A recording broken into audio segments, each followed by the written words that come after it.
want to say good morning, and that I am delighted to be with you today.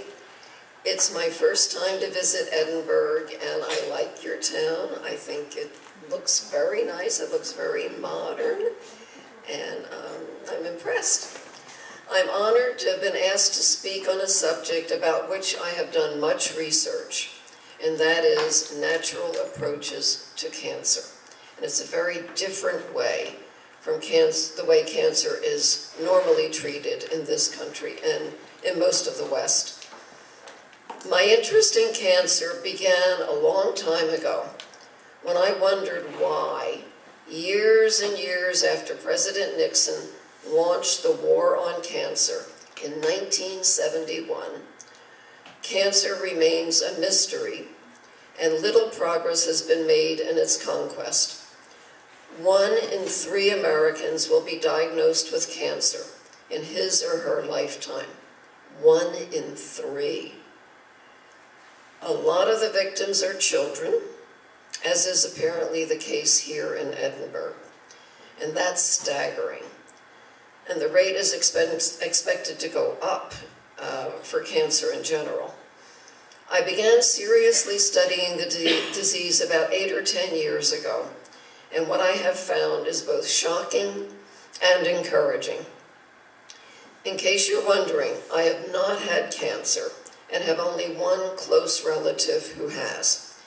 I have great compassion for those who fall victim to cancer and want to help them as much as I can. For myself, I take steps to avoid cancer, steps which I hope to share with you this afternoon or this morning. And if I nonetheless become a victim of cancer, I am now quite certain that I would follow a natural approach or natural approaches to fight it and not go with conventional chemotherapy, surgery, radiation. I come to you not as a physician, which I am not, but as one who is certified in holistic nutrition and mainly as a health coach, health advocate, and researcher, writer, and speaker on health issues.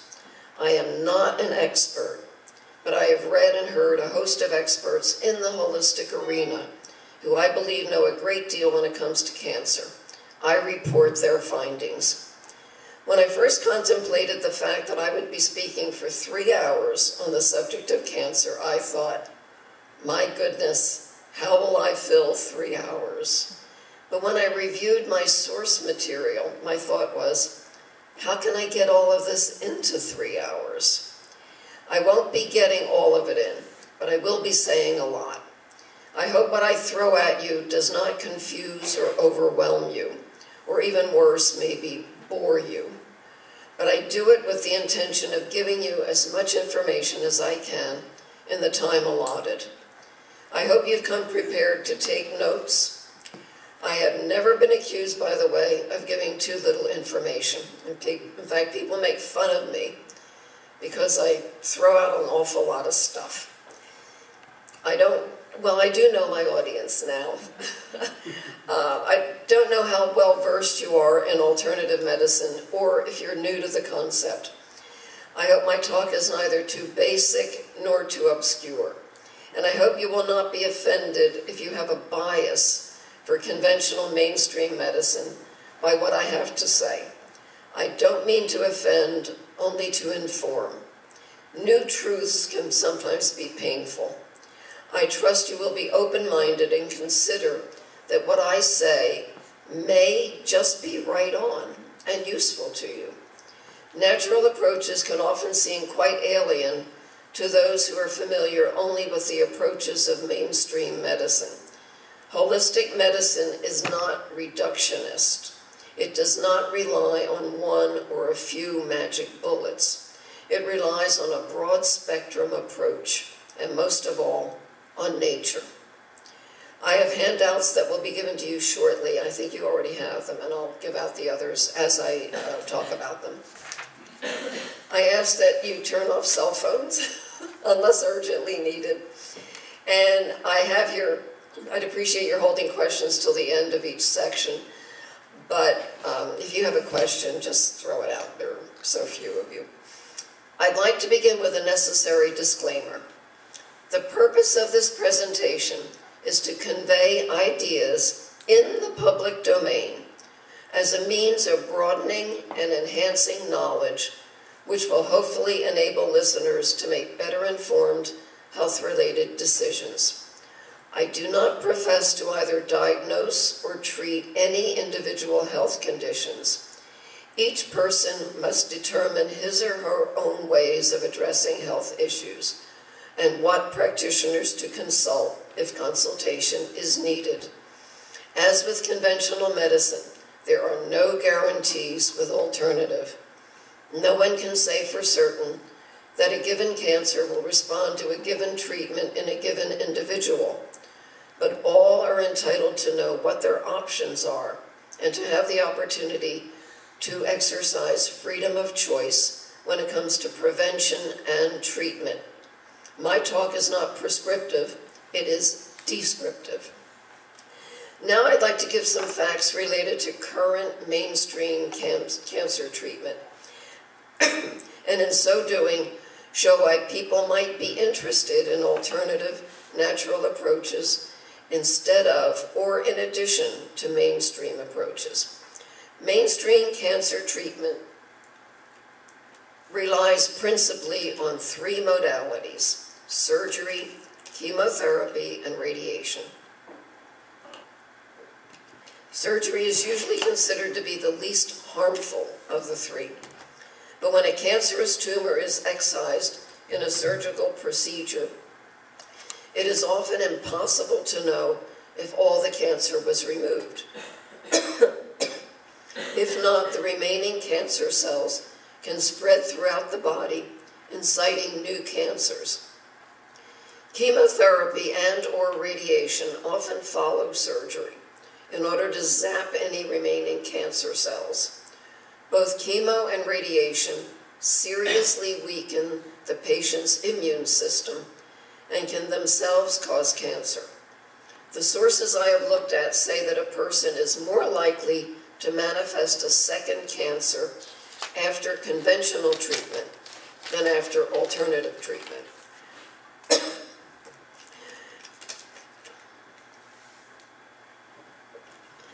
The American Cancer Society admits that only 5% of cancer patients respond well to chemotherapy. 5%. A 1985 landmark study published in Scientific American showed chemo to be effective in only 2 to 3% of cancer cases. According to at least one source, cancer patients who undergo chemotherapy tend to live no longer than those who get no chemo. One study found that men with prostate cancer treated by aggressive conventional therapy lived on average 6 years. Those who received no conventional treatment and switched to a plant-based diet lived on average 19 years.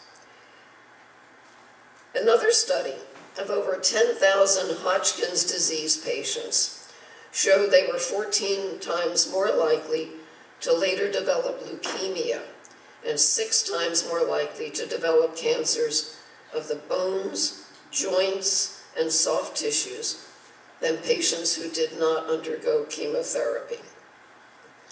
A study of women who survived ovarian cancer after chemotherapy had a 100-fold greater incidence of leukemia over those who did not receive chemo. In most European countries, the chemo drug of choice is the one that demonstrates the greatest effectiveness on a patient's cancer cells cultured in a petri dish.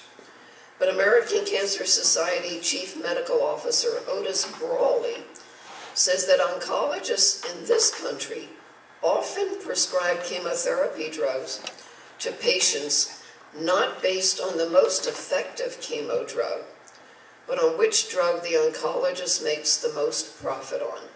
And this is a guy who represents the American Cancer Society saying this. If the patient does not respond well to the drug, he or she will be offered another, and then another until the doctor gets it right. Whereas in most of Europe, you get the right one from the beginning. And so you're less likely to undergo harm than in this country. About 75% of the profit for the average US oncology practice is made on chemotherapy drugs administered in the office. 75% of the profit. I understand that in much of medicine, it is considered unethical for a practitioner to sell what he is prescribing. The exception appears to be for oncologists and chemo drugs. Tamoxifen is a drug used to treat breast cancer. The World Health Organization has classified tamoxifen as a human carcinogen, but it continues to be used in the treatment of breast cancer in this country.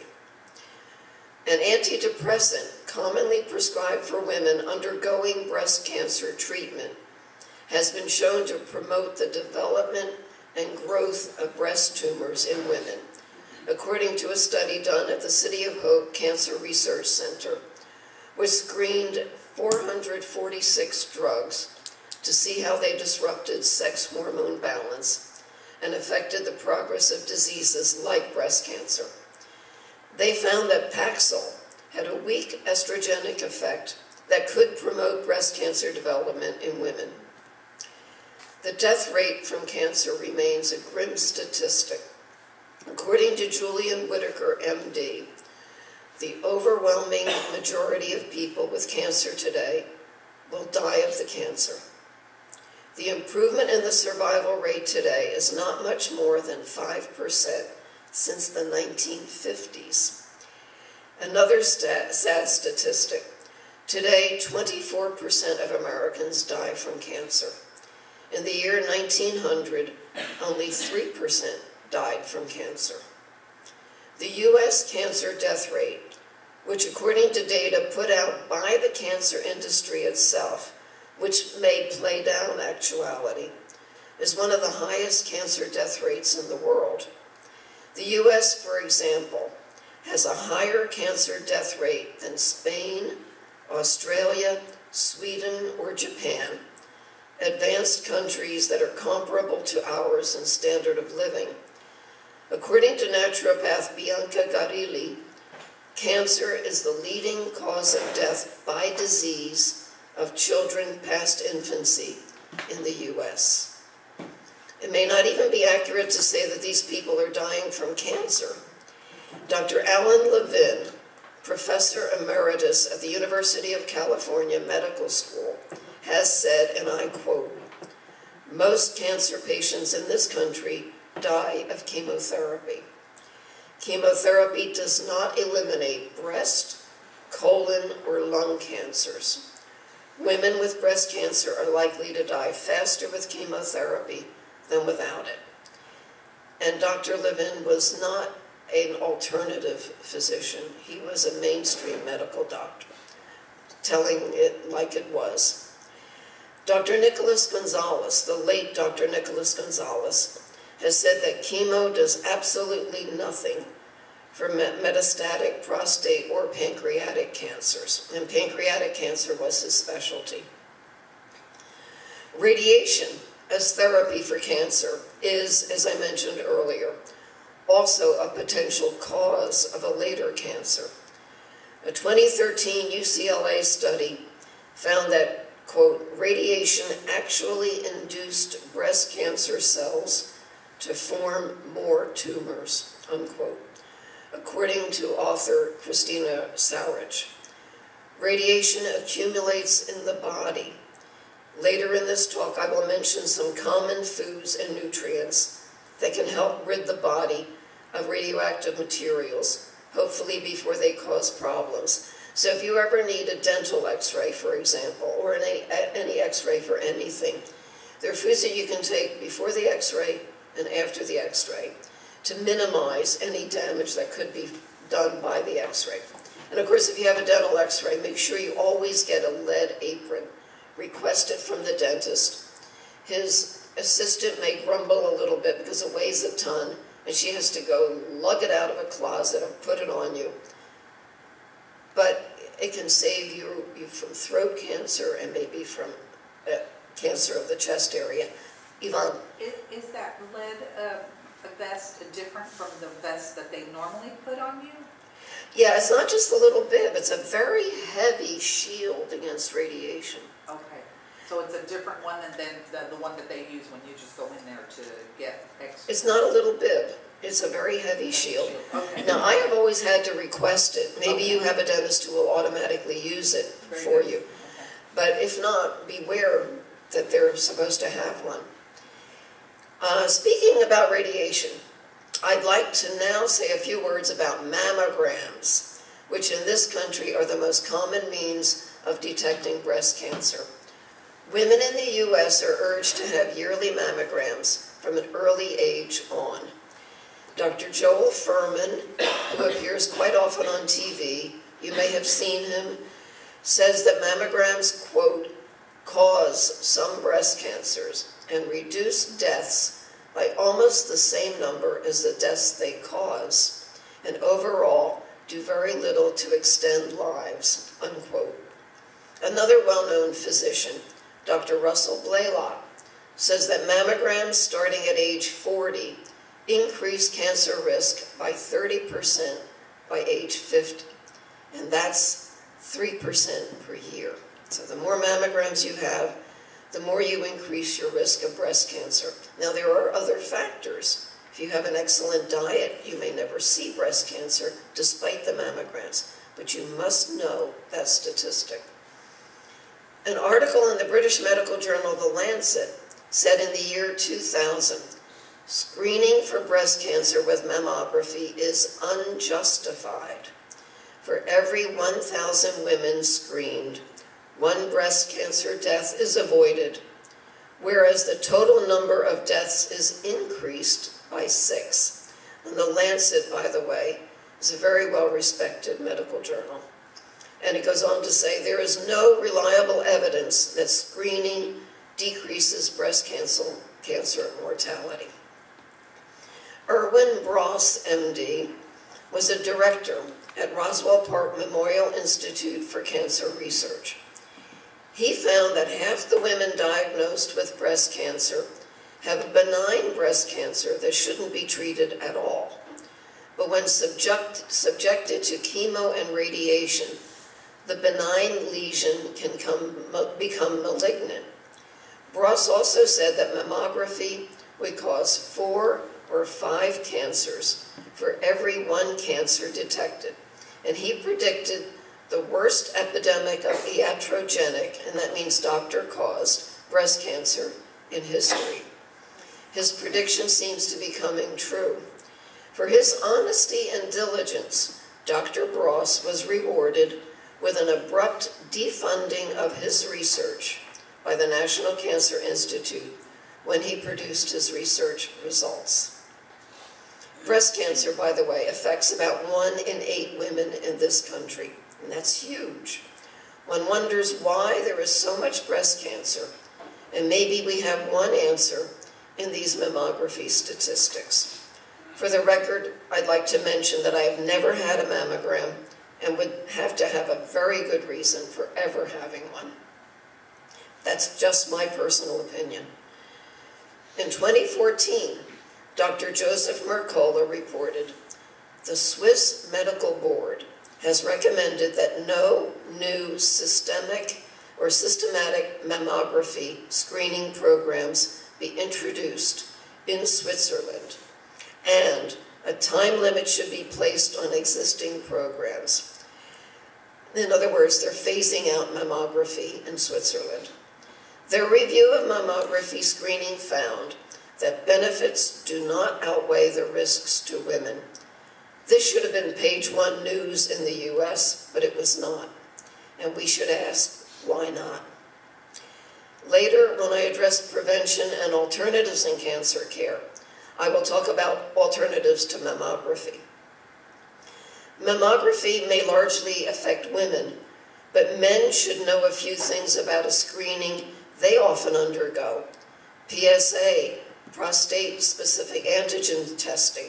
And I'm sorry our token male isn't here today, but I'm sure his wife will pass on any needed information to him.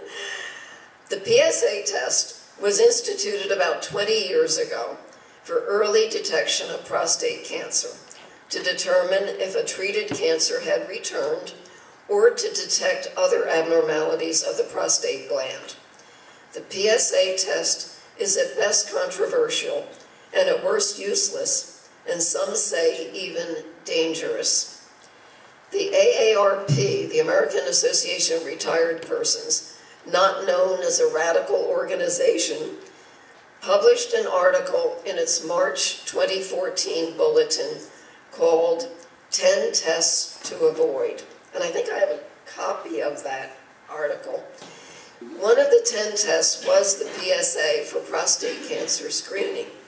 The article quotes Reed Blackwelder, MD, president of the American Academy of Family Physicians, as saying, quote, "The evidence is extremely convincing that in a man with usual risk and no symptoms, the PSA test causes more harm than benefit." Blackwelder then describes the overreaction to screening results by medical personnel. And he says, ultrasounds, repeat lab tests, and even biopsies for a problem that isn't there. He says that about 75% of tests that show high levels of PSA, and the norm is considered to be 4 nanograms per milliliter or below. The majority, 75% of those tests turn out to be false, but costly alarms.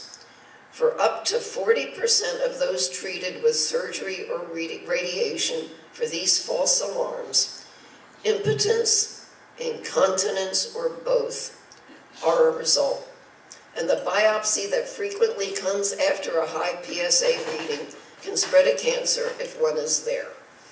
And in fact, I don't have it in my text here, but if you have a very high PSA reading, especially if you're over about 65, the PSA reading is around 10, which for a younger man might be abnormal. For an older man, may not be. And your chances of its being cancer as the cause are about 25%. So in 75% of those cases, the problem is not cancer. Some doctors refuse to agree with these findings, but there is some agreement among them that the PSA test should be limited to men aged 55 to 69. The reasoning is that prostate cancer is a slow-growing affliction, and anyone over 69 is likely to die of other causes than prostate cancer, detected or not. Yet many of the screenings are done on men over the age of 75, and we know that because Medicaid and Medicare expenditures reflect that. There are so many cases of claims made on Medicare for prostate screenings for older men that should not even have taken place.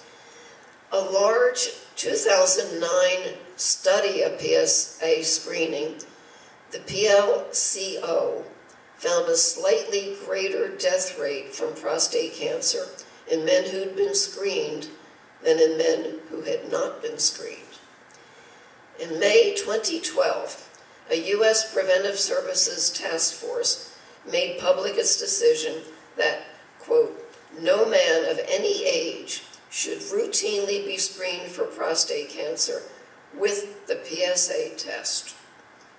The task force made it clear that the risks of large-scale PSA screening outweighed the benefits. The panel found that in the U.S. and Europe, PSA testing and early treatment resulting from it mean only 1 avoided prostate cancer death for every 1,000 men tested. Otis Brawley, MD, the American Cancer Society Chief Medical Officer I mentioned when I talked about chemotherapy, defended the task force opinion, saying in an editorial, and I quote, Many have a blind faith in early detection of cancer and subsequent aggressive medical intervention whenever cancer is found. There is little appreciation of the harms that screening and medical interventions can cause. Responding to those who argue that treatment after a PSA test is life-saving, Brawley stated that those who believe that, and these are his words, would have been just fine had the cancer never been detected and treated, unquote. In his surprisingly candid book, How We Do Harm, and I have a bibliography that I'm going to be giving you with, I think I've got this book in it. It's called How We Do Harm by Otis Brawley, MD. Brawley devoted 2 chapters to the story of one of his patients, 70-year-old Ralph D'Angelo, who was prodded by his wife to have a free PSA screening at a mall and wound up 7 years later dead because of the spiral of events that occurred following that screening. In a nutshell, D'Angelo was told that his test results were abnormal and subsequently endured 12 biopsies, a cancer diagnosis, prostate removal, and a colostomy. He died of a related urinary tract infection, I think brought on by the colostomy. Brawley cites the financial incentives that pharmaceutical companies and hospitals have in providing free screenings, and this may be why people from hospitals are not here today. They don't want to hear this. But they have an interest in providing free screenings as a relatively low-cost way of bringing patients into the system as paying customers. That could perhaps be called a bait-and-switch maneuver if it were in another industry.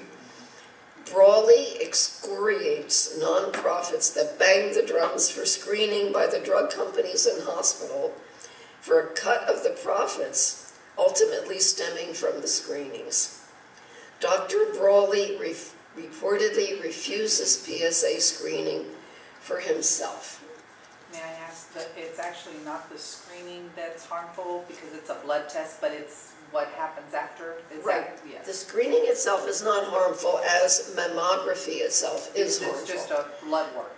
Yeah. Is that correct? Okay. But the biopsy and whatever they do after, the doctor will say, well, just to be sure, let's do Biopsy. And then after that, well, even to be more certain, let's do And then the patient could wind up dead or injured. From the treatments. From the treatments. Poking and prodding and Right. changing and sort of. Right. Okay. Even if there's no cancer Yeah. to begin with. Okay. Another disturbing fact, and this one is from naturopath Gio Espinosa. About 40% of prostate cancers return after treatment with surgery or radiation within 5 to 10 years. I'm now going to go on to my second section. If there are no questions right now, you can always ask questions later. This section of my talk is causes of cancer, other than those mentioned previously. Causality of cancer is a subject you don't often hear doctors mentioning. Doctors will often say they haven't a clue as to what might have caused a given cancer, nor do they seem very much interested in causality.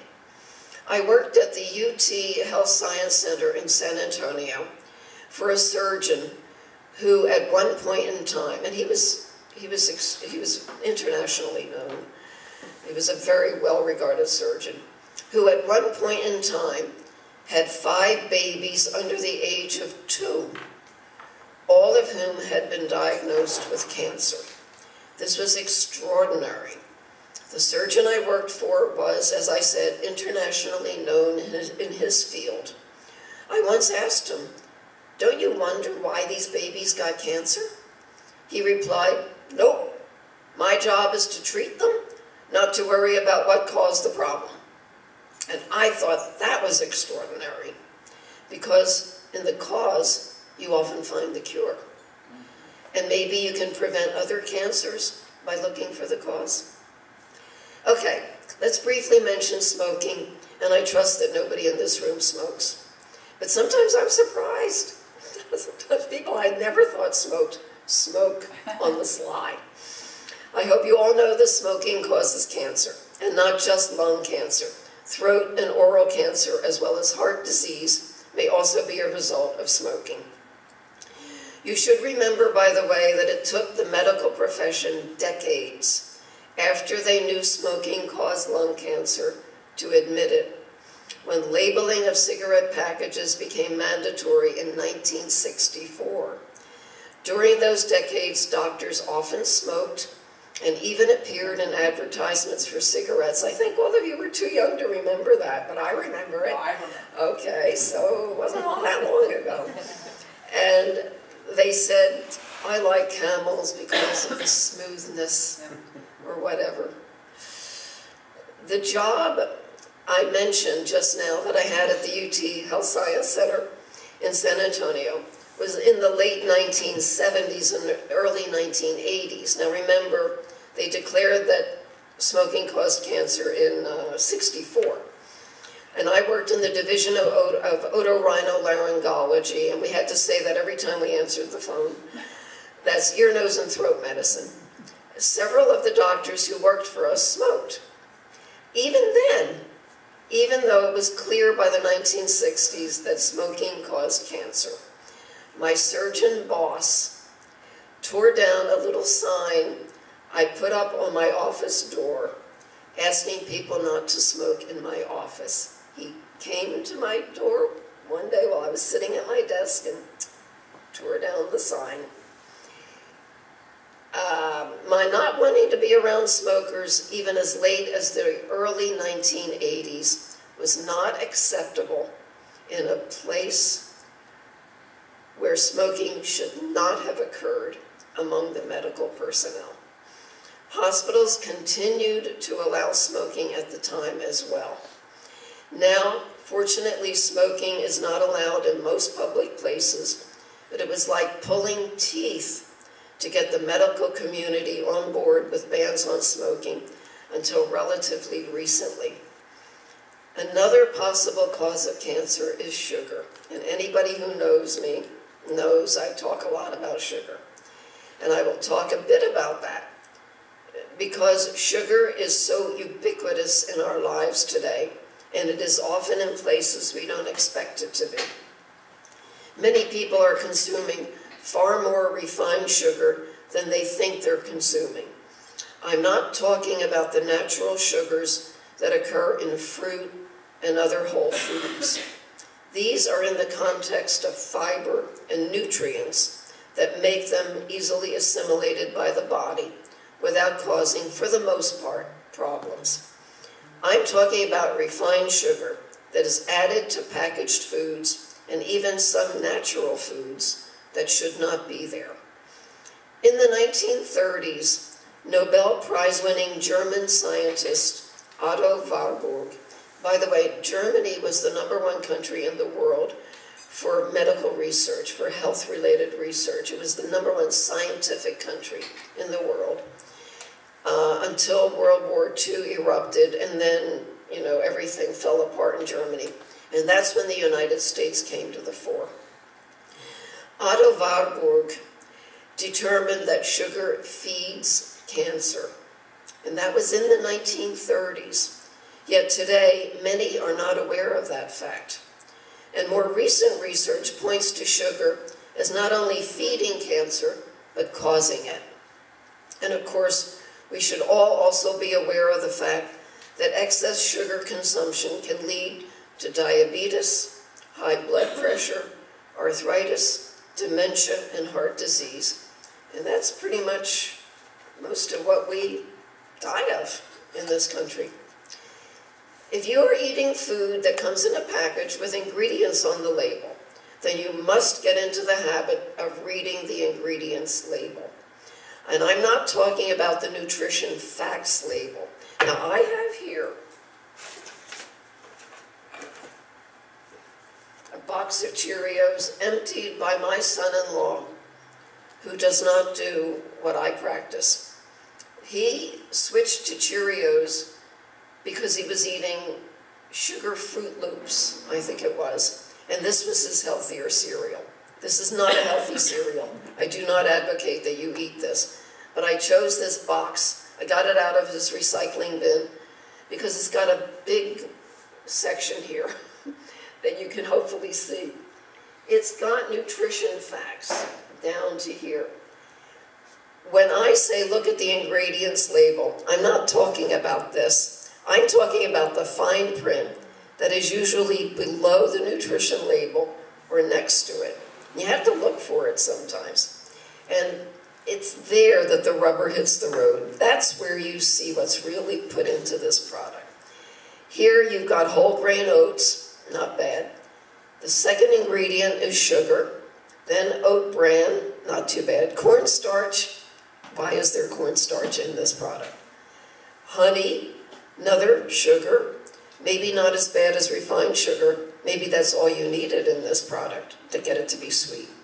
Then there's brown sugar, which in this country is not a whole sugar, it's just white sugar colored brown.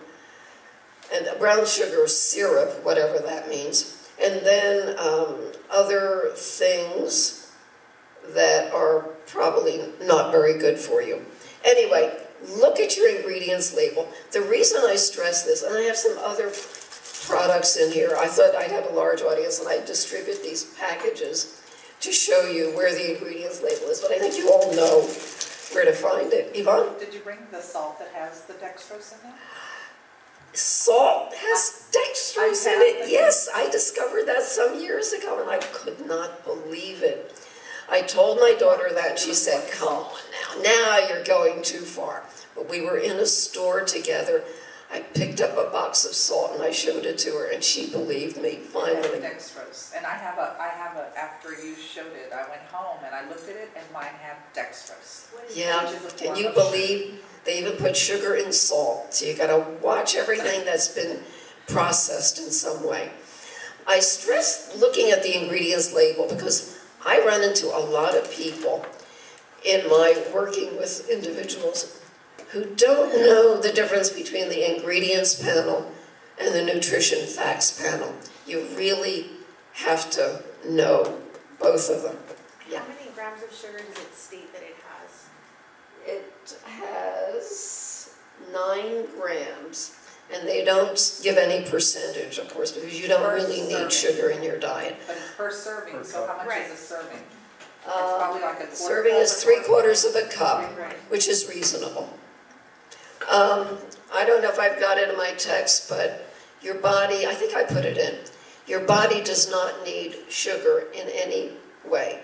Your body can create glucose itself through the fat and the protein that you consume. Anyway, I will leave Exhibit A on the table, if you want to look at it.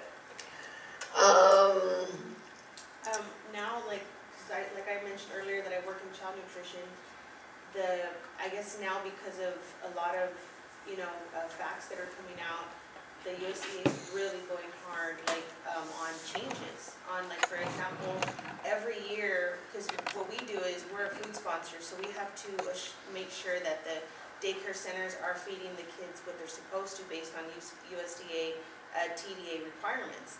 Every year, when I started in 2013, I believe that the minimum, if they were to serve like a cereal, it had to be like 16 grams of sugar. Now, starting October, it's 6 grams.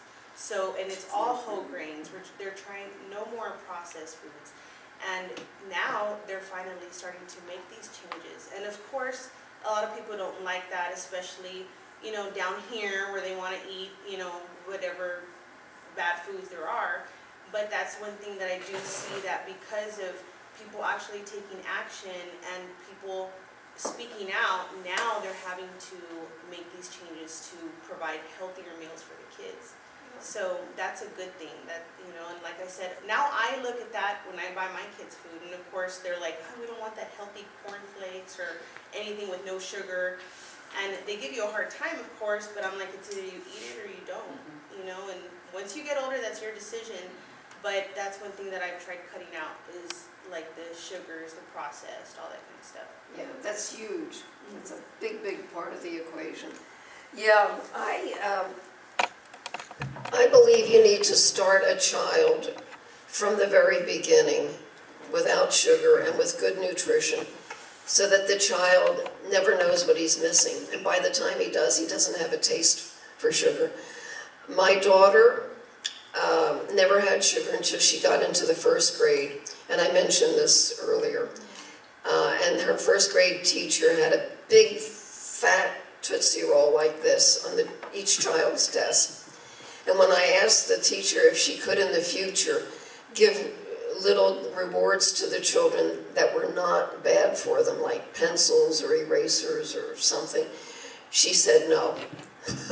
And that was the beginning of my not very happy relationship with the teachers that my child had. I wasn't really bad, you know, I knew better than to protest too much, but they didn't want to change. It was really difficult. My daughter grew up not really needing much sugar in her diet. When she went to college, I saw she was drinking soda. And I said to her, "Where in your life did you learn to drink soda?" And shortly after that, she stopped drinking soda. So I don't know, sometimes mothers count. You know, sometimes they actually have an effect on their children. Other times they may make things worse. But in this case, I don't think she really liked soda. I think she was just doing it to show that she was just like everybody else. Anyway, getting back to labeling, added sugar may be disguised with words like dextrose or sucrose or high fructose corn syrup, and they're trying to disguise that now by calling it corn sugar, I think. Or maltodextrin, which is popping up in almost everything these days. Maltodextrin is a highly processed white powder made from corn. It can also be made from potato starch, rice, or wheat. And it has a pretty high glycemic index. And that means it's got a pretty good amount of sugar in it. I don't buy anything that has maltodextrin in it or anything that has sugar by any other name in it. A paper that I will be giving out shortly says, don't eat in restaurants if you have cancer. The problem with restaurants is that the food doesn't come with an ingredients label.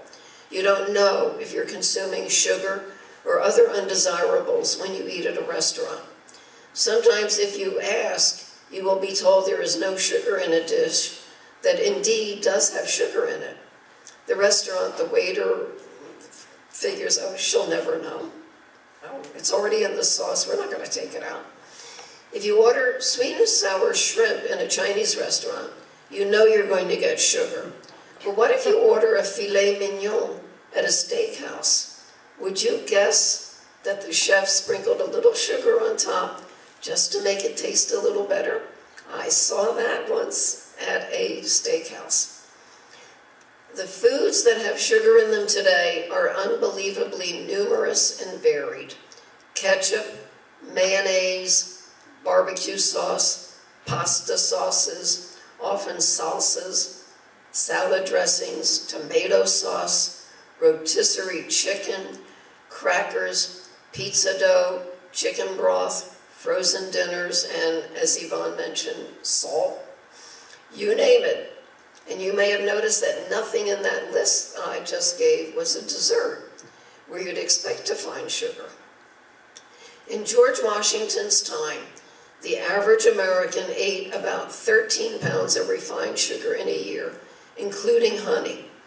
Today, the average American consumes something like 150 pounds of refined sugar a year. That means that in 1 month, most of us consume what it took people in Washington's day a whole year to consume. And you think that isn't having an effect on us? The October issue of Life Extension magazine, and I have it right here. And these articles in this magazine, by the way, are very well documented. Has an article called "Not So Sweet, Deadly Impact of After Meal Blood Glucose Spikes." In the article, the point is made that glucose increases cancer mortality based on a 2017 review of studies that looked at cancer mortality and glucose tolerance at non-diabetic levels.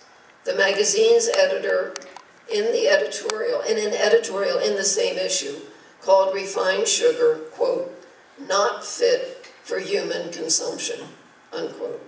And maybe that's how we should all look at it. The same magazine, Life Extension's October issue, has another article in it that explains why so few Americans know how bad sugar is for them. This article is called The Great Sugar Cover-Up, and the subtitle is Sugar Industry Paid Harvard Researchers to Exonerate Sugar. The article tells about recently discovered documents that show that 3 members of the Harvard University Department of Nutrition, including its founder, accepted money from the sugar industry that enabled the sugar industry to manipulate the results of studies that showed how dangerous sugar was, making sugar look like an innocent bystander in health, and throwing the blame for health issues onto dietary fat. And this was some years ago. I think this was in the 1970s. To this day, most people think of sugar as a benign substance and fat as the culprit for all their health issues. And the reverse is actually true. When I go into prevention of cancer, I will talk about acceptable sugar substitutes. But for now, a good thing to remember is to check labels and ask questions, and limit your added sugar intake. Another very serious cause of cancer is chemicals used in agriculture, in the workplace, and in the home. The U.S. Environmental Protection Agency has over 85,000 chemicals listed on its inventory of toxic substances, and most have not been tested for their effects on human health. Dr. Natasha Campbell McBride says that black and brown hair dyes can cause lymphoma. Naturopath Sharon Stills says that birth control pills create a higher incidence of breast cancer. She says flatly that no woman should use birth control pills, and that naturopathic doctors can find non-hormonal ways of achieving birth control. And you would have to inquire about that. One major concern I suspect here in your region is pesticides and herbicides, many of which are known carcinogens. You do not want to add to the burden by using these products yourself. And if you suspect pesticides and or herbicides have been used on a given terrain, you won't allow your children to go barefoot on that terrain or to play on it. If you know that a neighbor sprays his lawn with chemicals, don't let your children play barefoot or fall down on such a chemically treated lawn. I don't know how you manage that, but gotta think about that. Roundup is an agriculture herbicide that is said to be the most sprayed chemical in the history of agriculture. In 2015, the IARC, the International Agency for Research on Cancer, found Roundup with its principal ingredient, glyphosate, to be a probable carcinogen. Farmers are now using 15 times as much Roundup as in the 1990s, according to organic farming advocate Ronnie Cummins. 15 times as much as in the 90s. So things are getting worse instead of better. Remember those 5 babies I mentioned earlier that all had cancer before age 2? I suspect they were the victims of pesticide pollution, possibly even in the womb. And I believe they were children of farm workers. I'm not sure, but I think that's probably what it was. My boss never troubled himself to try to find out. The chemicals in many sunscreens can be a cause of cancer, specifically skin cancer. And you know, you're always told to put sunscreen on. You better watch the sunscreen. Oxybenzone is commonly found in many sunscreens and is to be avoided. Naturopath Trevor Holly Cates advises people to look for sunscreens with zinc oxide in them and to use those. She says an SPF of 15 to 30 is enough. You don't need higher numbers. Some experts say that sunscreen can do more harm than the sun does, but prudence is of course called for either way. One should not overdo sun exposure, especially in South Texas, but some sun daily or almost daily is beneficial and even necessary. Stress and genetics are two possible causes of cancer that need to be mentioned. Stress, according to naturopath Peter Bongiorno, and I love his name, can suppress melatonin production by the body. Melatonin is an antioxidant and a cancer suppressant.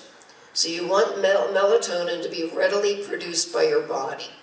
Stress can also suppress progesterone production, creating estrogen dominance in women, possibly causing breast and uterine cancer. Estrogen dominance can also occur in men, and it is becoming a fairly frequent diagnosis these days. So, got to look out for things like stress as well. As for genetics, there is a very low possibility that genetics alone can cause a cancer, on the order of 5 to 15% possibility. So if your mother has had cancer, if your father has had cancer, don't think, okay, I'm in for it, I'm going to get cancer, no question. Not necessarily so. The CTRC in San Antonio, the Cancer Treatment and Research Center, has hired 4 genetic counselors, maybe because they see money in genetic counseling. Genetic testing is very expensive, and I believe only one company has the monopoly on it. But the reality is that one needn't worry too much about genetics if one is following an anti-cancer lifestyle. Someone said that genetics loads the gun, but environment pulls the trigger. And I think that's a nice way of putting it. Genes have to be expressed in order to do harm. If lifestyle is such that gene expression doesn't occur, then the patient usually doesn't have to worry about genes. He has to worry about his diet. I would like now to tell you what some of my sources say are the top causes of cancer. And this is expert-specific causes. The lists are very diverse. Each expert has his own ideas, and in the end, you see there are many possible causes of cancer, some of which we've already touched on. And since there are many possible causes of cancer, you need a broad-spectrum approach to address cancer. Dr. David Servan-Schreiber, who himself battled cancer, believed the 3 biggest causes of cancer to be, number 1, the overconsumption of sugar. You've heard that before. And also of white flour. And white flour is often lumped together with refined sugar because they have pretty much the same impact on the body. Number 2, according to Servan-Schreiber, the overconsumption of omega-6 fatty acids in margarine, vegetable oils, and animal fats. And number 3, exposure to contaminants in our environment since 1940. And in 1940, we really began getting into chemicals in this country.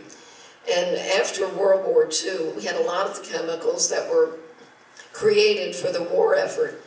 And now we needed to do something else with them. And so it began. Does everybody know the difference between omega-6 and omega-3 fatty acids? Okay. They're the 2 major kinds of fatty acids. Omega-3 fatty acids are anti-inflammatory. Omega-6s are pro-inflammatory. You need both in your diet. because in some cases you need an inflammatory response to an injury or an illness, an infection. However, the omega-6s should be balanced by omega-3s. We generally consume more omega-6s than omega-3s. And that began also in the 1940s when our cows, our beef cattle, were switched from being fed grass to being fed corn. And that's when the troubles began. And that's when our imbalance began. So you want to be sure that you're getting omega-3s, and you can get them from cold water fish and from evening primrose oil and a few other healthy oils. So you may need to take a supplement if you're not getting good cold water fish in your diet. I eat anchovies, I guess more than I eat salmon or sardines, which are other good choices. And anchovies, I love. If you don't love them, you may have a problem, but, you know, try sardines. Maybe you'll love anchovies even more. Anyway, Otto Warburg, remember the German scientist I mentioned earlier? He determined that sugar feeds cancer, but he actually won his Nobel Prize for determining that too much acidity in the body can cause cancer. The foods that make us acid are generally the animal foods and the junk foods. The healthful foods, the natural plant foods, tend to be alkaline. When I first learned about the acid and alkaline situation, I thought, oh no, now I have to memorize a whole lot of foods that are acid. And then I realized that the good foods generally are not. So just go with good, natural, whole foods, plant foods, and you'll be in pretty good shape. Dr. Nicholas Gonzalez, whom I mentioned earlier also, believed that the wrong diet was the chief cause of cancer, along with chemical, electromagnetic, and radioactive contamination. We've talked about chemicals and radioactivity. Electromagnetics have to do with high-tension wires and cell phones and computers, all increasing our doses of electromagnetism from before the modern age of electronics. Studies funded by companies that manufacture cell phones say there is no danger in using them. Independent studies, however, have rather consistently found a greater incidence of brain tumors among those who have frequently used cell phones for a decade or longer than in those whose usage is infrequent or who don't use cell phones at all. Children should not use cell phones. According to former Dean of the University of Albany School of Public Health, Dr. David Carpenter, who points to the possibility of an epidemic of brain cancer in the future. In many countries, the use of cell phones for children is restricted. The US is unfortunately not one of those countries.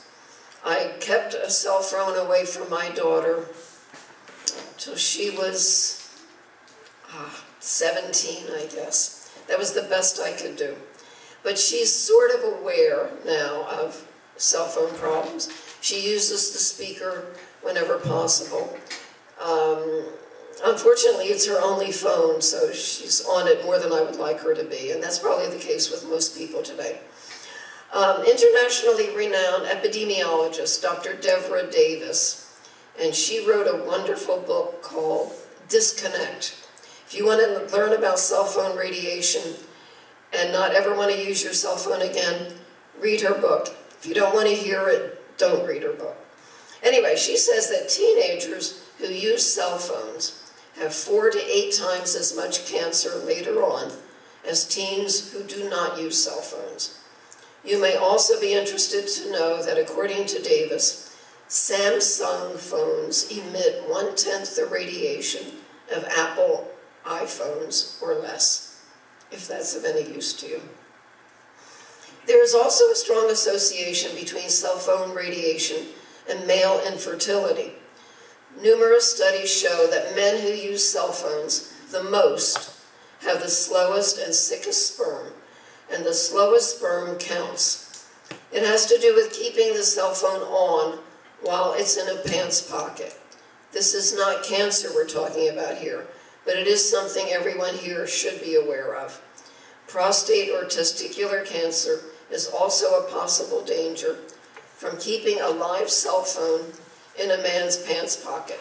And I had a man I worked with who rode a motorcycle in his job 8 hours a day, and he kept his cell phone on in his pocket because he needed it. That was his job. He was always contacted by cell phone while he was riding on his motorcycle.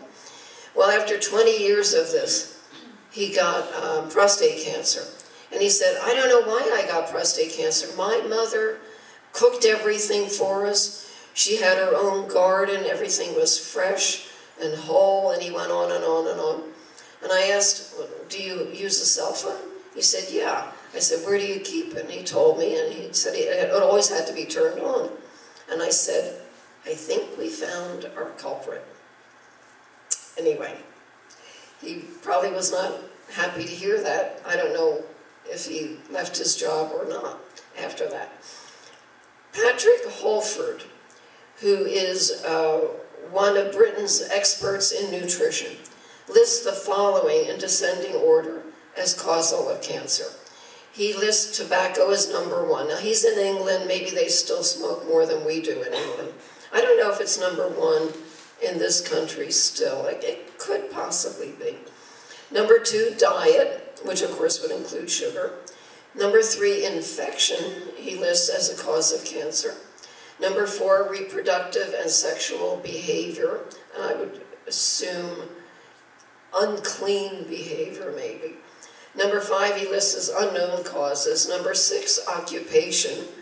Number 7, alcohol, and the body reacts to alcohol the same as it does to sugar. Number 8 is pollution. Number 9, ionizing radiation. Number 10, food additives, industrial products, UV light, and medical drugs at all about the same level of causality. And that's a lot of different causes. And again, that's why you have to do more than just one thing to fight cancer. Dr. Michael Murray is a very highly regarded naturopathic doctor, and his colleagues separate dietary and non-dietary factors that increase cancer risk. The dietary factors are meats, dairy, total fat, saturated fats, refined sugar, total calories, and alcohol. And as for meat, Ronnie Cummins, the advocate for organic farming mentioned earlier, says that we Americans eat about 126 pounds of meat a year, and that we need to eat only about 40 pounds of meat a year, if we're eating meat at all. And that works out to about 4 ounces of meat, a quarter pound, maybe 3 times a week. If you're a big person, you can go with a little more. If small, a little less. And I think that's reasonable. I think most of us could do that. We just have to wean ourselves away from a lot of meat. We don't have to become vegetarians. We just have to replace some of the meat we're eating, especially the red meat, with vegetables mainly, and not with white bread or white rice or white pasta. The non-dietary factors that Dr. Murray et al. Say cause cancer are obesity, depression, and being black. And according to Murray et al., blacks are followed by whites as having the highest cancer risk. Then come Asians, Hispanics, and Native Americans. Hispanics have a fairly low cancer rate in general, and I think it may be because so many adhere to their traditional diet, which is basically a good diet. And I think with all of the population, it has more to do with environment than with race or ethnicity. If you're black, you're not necessarily going to get cancer, but you might be in a socioeconomic level that doesn't permit you to maybe buy the right foods or eat the right foods. Dr. Murray said recently in an interview that the single most important thing to do to avoid cancer is to reduce body weight. But I'm getting ahead of myself, and now we're talking prevention, which I'll get to after the break. Another health expert, by the way, says that loneliness is even more important as a factor in cancer than obesity. If a person feels wanted and loved and has many friends and a loving family, his obesity may not be as dangerous as the obesity of a loner who often feels isolated and unwanted. I just mentioned loneliness or social acceptance coupled with obesity. The lonely person is more likely to get cancer than the happy person. It has similarly been found that a smoker who is depressed is more likely to get cancer than a smoker who is well-adjusted. Now, some of you may say, how can a smoker ever be well-adjusted if he's a smoker? But apparently there are well-adjusted smokers who fare better than smokers who are unhappy. So, it all makes sense if you think about it.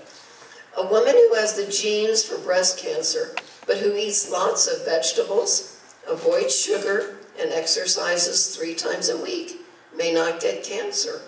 But her friend with the same gene who has bad habits may do so. Optimists are less likely to contract cancer, and if they get it, are more likely to survive it. Pessimists, just the opposite. So there are many factors that have to be considered, and often we don't look for them. But we do need to cut down on the factors we can cut down on. And again, I'm getting into prevention. If one knows that a factor given here as causal of cancer applies to him or her, he or she should not panic. There are things one can do to avoid isolation, and one should pursue those possibilities. I should mention here also that there is a cancer type that many experts talk about. The sort of person who is more likely to get cancer is the meek person who is always trying to please others and apologizing for him or herself. A study from the University of Rochester and another study from Harvard University, and I think Harvard's cleaned up its act since those earlier days, said there was a 70% higher risk of dying from cancer for people who suppressed anger. I guess the message here is to let anger out, but don't be angry all the time, or that can have negative repercussions too. I knew a man in my days as an environmental activist who was always angry. He was always furious about something, and he was also overweight. Well, a couple of years went by, I hadn't seen him, and I asked, well, how is so-and-so? I haven't seen him around lately.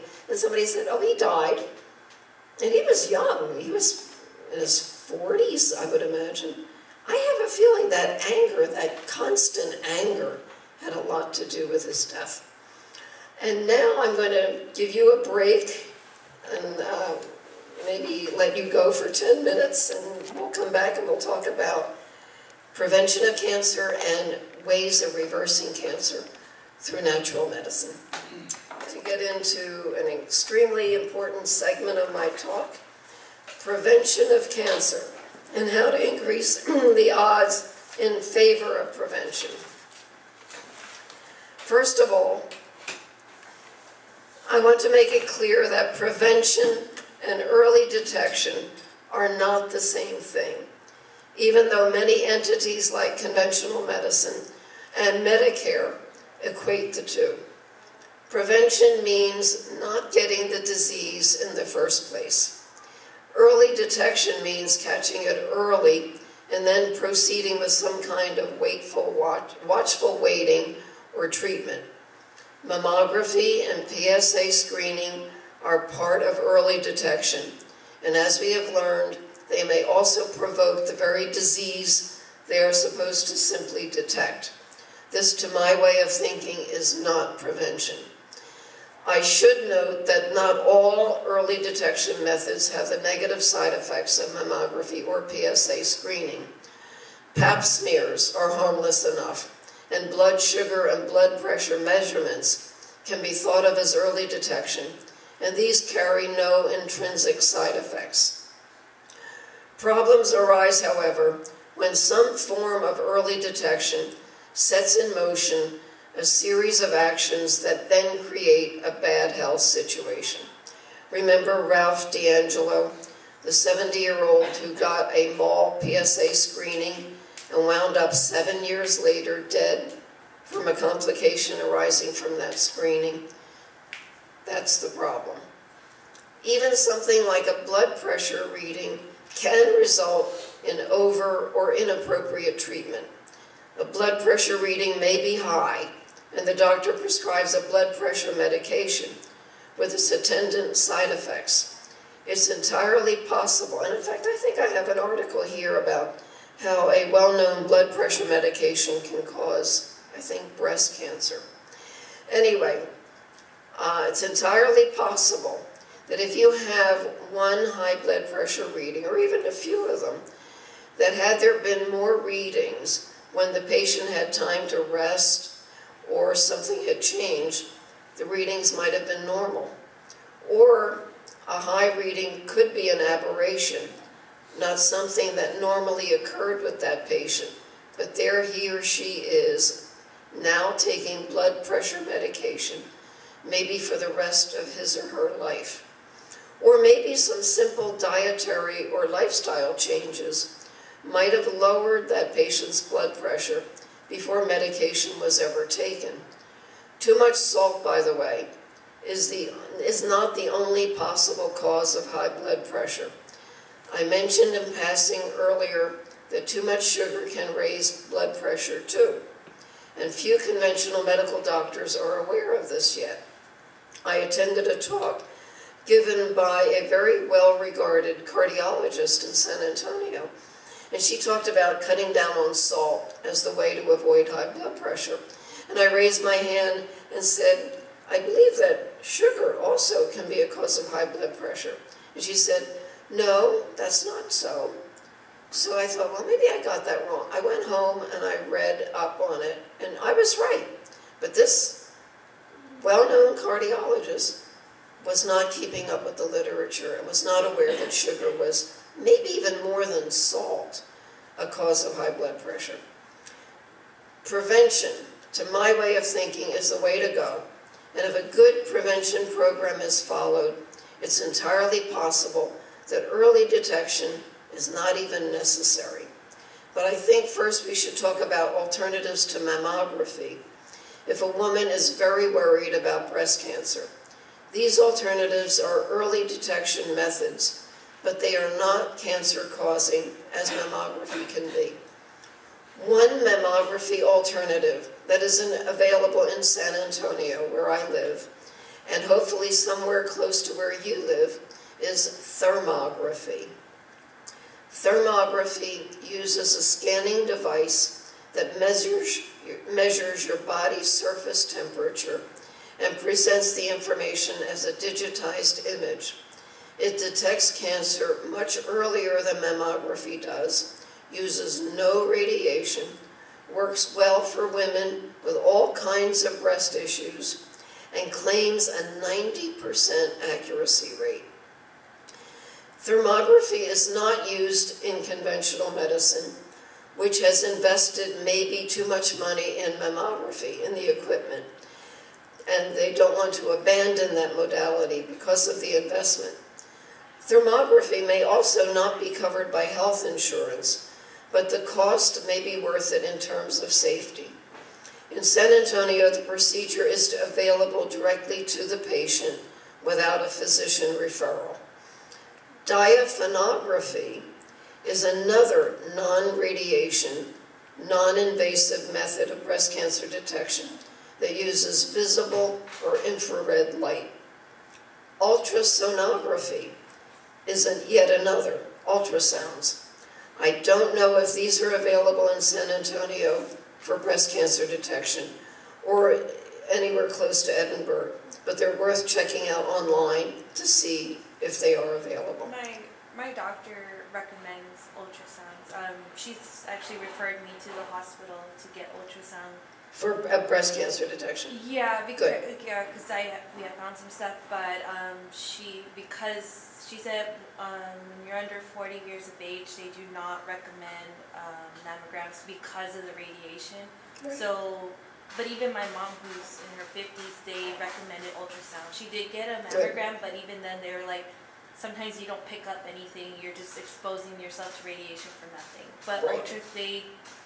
depending on who your doctor is, but my doctor highly recommends ultrasounds. She prefers them over mammograms. I'm glad to hear that. So the word is getting out, and some conventional doctors are knowing what's going on. Then there are low-tech methods of searching for a breast lump, which are, first of all, breast self-examination. And there are 2 websites that offer instruction on how to do this. Do you need those websites? No? Okay. I can give them to you later if you want. A physician's manual exam may be the next step. Canadian physician Dr. Ben Kim says that properly performed breast exams are just as effective at detecting early tumors as mammography. If a suspicious lesion is discovered, the patient can go right from manual exam to biopsy, bypassing mammography. As far as the PSA test for men is concerned, and this is something I mentioned earlier, a high PSA score should not automatically be a reason to panic, with 4 being the normal score for PSA. A score as high as 10 in an older man means only a 25% possibility of prostate cancer, with several other non-threatening conditions being other possibilities. So, what does one do to avoid breast lumps or high PSA scores? There are many, many foods and nutrients that can help, and this is where the prevention comes in. Some months ago, I sent Ana Vasquez a paper I put together on nutrition that can help prevent breast cancer. I'm not sure it's on the Nevaeh's Kids website, but you might want to ask Ana about it. I don't know if I've got a copy of that here. But anyway, it made 11 points mainly, and these briefly are: be sure to ingest sufficient iodine, especially from seaweed. You can buy seaweed, I know, in San Antonio at Japanese stores. I went to a Japanese store in San Antonio 3 days after I heard about the Fukushima disaster in Japan, in which there was a huge amount of radioactive spillage into the sea around Japan, which is where the seaweed is, and also on the land. I went immediately to the Japanese store and bought all of their seaweed. I know this is kind of a selfish thing to do, but I figured nobody else is going to go out and buy it anyway. And so I have enough to last me now for several years. You don't need much. You should try to get seaweed that is not from Japan, even now, because the Fukushima disaster is still going on. Ireland sells seaweed, and I think you can get seaweed from off the coast of the United States. They sell it at H-E-B. No, it's not expensive, and it's... Yeah, H-E-B sells it in the organic area. Make sure it's just seaweed, because Yeah, when it'll say organic seaweed, and just on the ingredients like seaweed, and it might say like sea salt, or if they season it, but it's just seaweed, like strips of seaweed. Yeah. And you Well, get sprouts also. you would preferably get it without salt. I looked at a Central Market product that had sugar in it, seaweed and sugar. You know, how bad can you get? But anyway, yeah, if you can get it at H-E-B, fine, but try to see if it's from Japan or not, because I wouldn't want it from Japan for the next maybe 2,000 years. Yeah. Anyway, be sure, this is another point made in my paper, be sure to have adequate exposure to vitamin D3, either from the sun or in supplement form. Another point, consume raw flax seeds frequently. eat mushrooms or take them in capsule form. And the 3 most beneficial mushrooms against breast cancer are maitake, shiitake, and turkey tail. And I have a paper that I'm going to give you right now that you really should hold on. It's called Hold On To. Mushrooms with Activity Against Specific Cancers. And it gives you the name of the cancer and which mushrooms are best for it. You don't have to go looking in the forest for the mushrooms. You can get them in capsule form. Be sure to consume omega-3 fatty acids. Remember, those are the anti-inflammatory ones. From cold water fish or grass-fed animals. Liberally and frequently. And this, coming from an Italian, is advice you cannot ignore. Go eat garlic, leeks, scallions, Brussels sprouts, cauliflower, cabbage, and kale. Eat them as much as you can. Eat lots of apples and soy foods, and avoid as much as possible alcohol, sugar, and grilled, barbecued, or smoked meats. And we talked about that before. This is the handout about the mushrooms. This is one that is extra beyond the others. And I guess, anyway, I think this is pretty handy. And what else was I going to mention?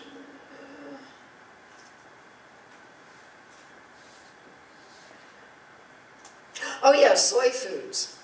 And again, I don't know if I put this in. Okay, yeah, I did have it later. Okay, I'm just going to go on then. Okay, now before you decide it's the end of the world, if you can't have sugar, alcohol, or barbecue, remember what's at stake. You have to decide if life is worth living without those things or in consuming them in a very limited way.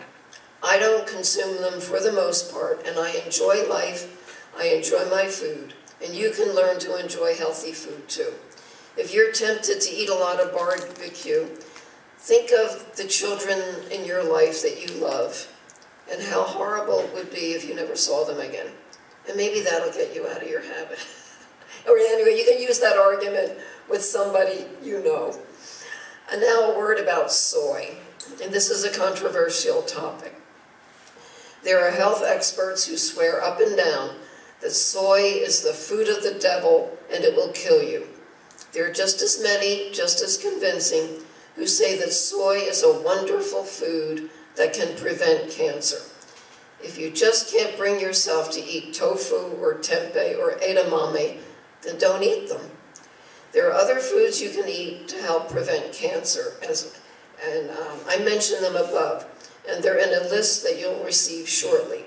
But if you believe, as I tend to, that soy's phytoestrogens are more protective than harmful, then consume soy in moderation, preferably fermented, and definitely not genetically altered.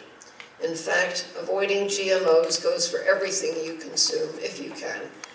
And I should say that since I wrote this, I came upon an article in the Berkeley, University of California at Berkeley Wellness newsletter that vindicates soy. And it says soy actually is anti-cancer. It blocks bad estrogens from reaching breast tissue and has a healthy form of phytoestrogen that in the end is either therapeutic or preventive. Men can follow the same dietary principles that I just mentioned if they are trying to avoid prostate cancer. And there are 4 other foods that should also be a frequent part of the prostate cancer prevention diet. And these are pomegranate seed, green tea, turmeric, and broccoli. These were shown in a 2013 study by the American Society of Clinical Oncology to slow prostate cancer growth markers by about 65%, which is big. Now, I'd like to speak more generally about preventing cancer in its various forms, not just breast and prostate cancer. If there is one single thing you can do to prevent cancer, if you do little else, it is, of course, and I've said this before, to eliminate sugar and alcohol, works in the body like a simple sugar, from your diet, or take steps to modify its effect on the body. I recently took a trip to Romania, and I was with 6 other people on a small tour group. The other 6 drank alcohol. Like, I didn't think people drank alcohol anymore. I mean, they just guzzled it up.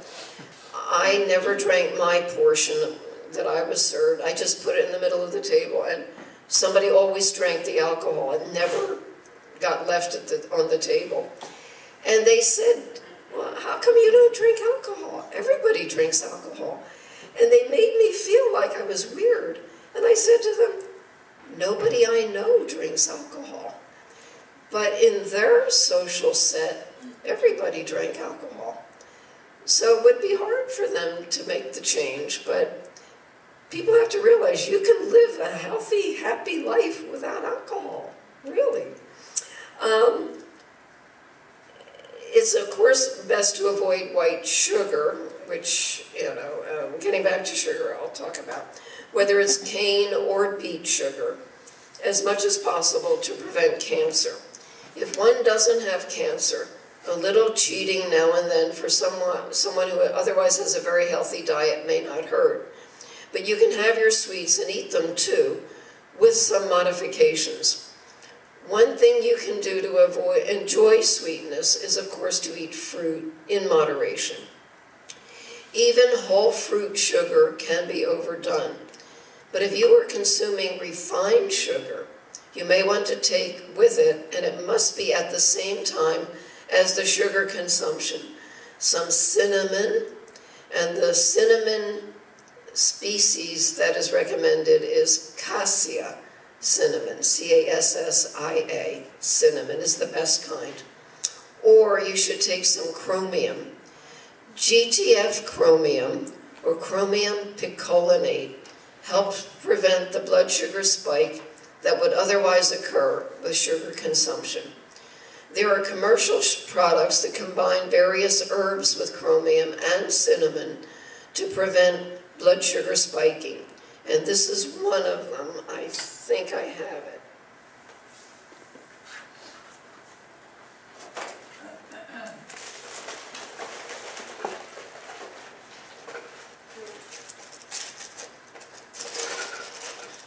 Yeah. Okay.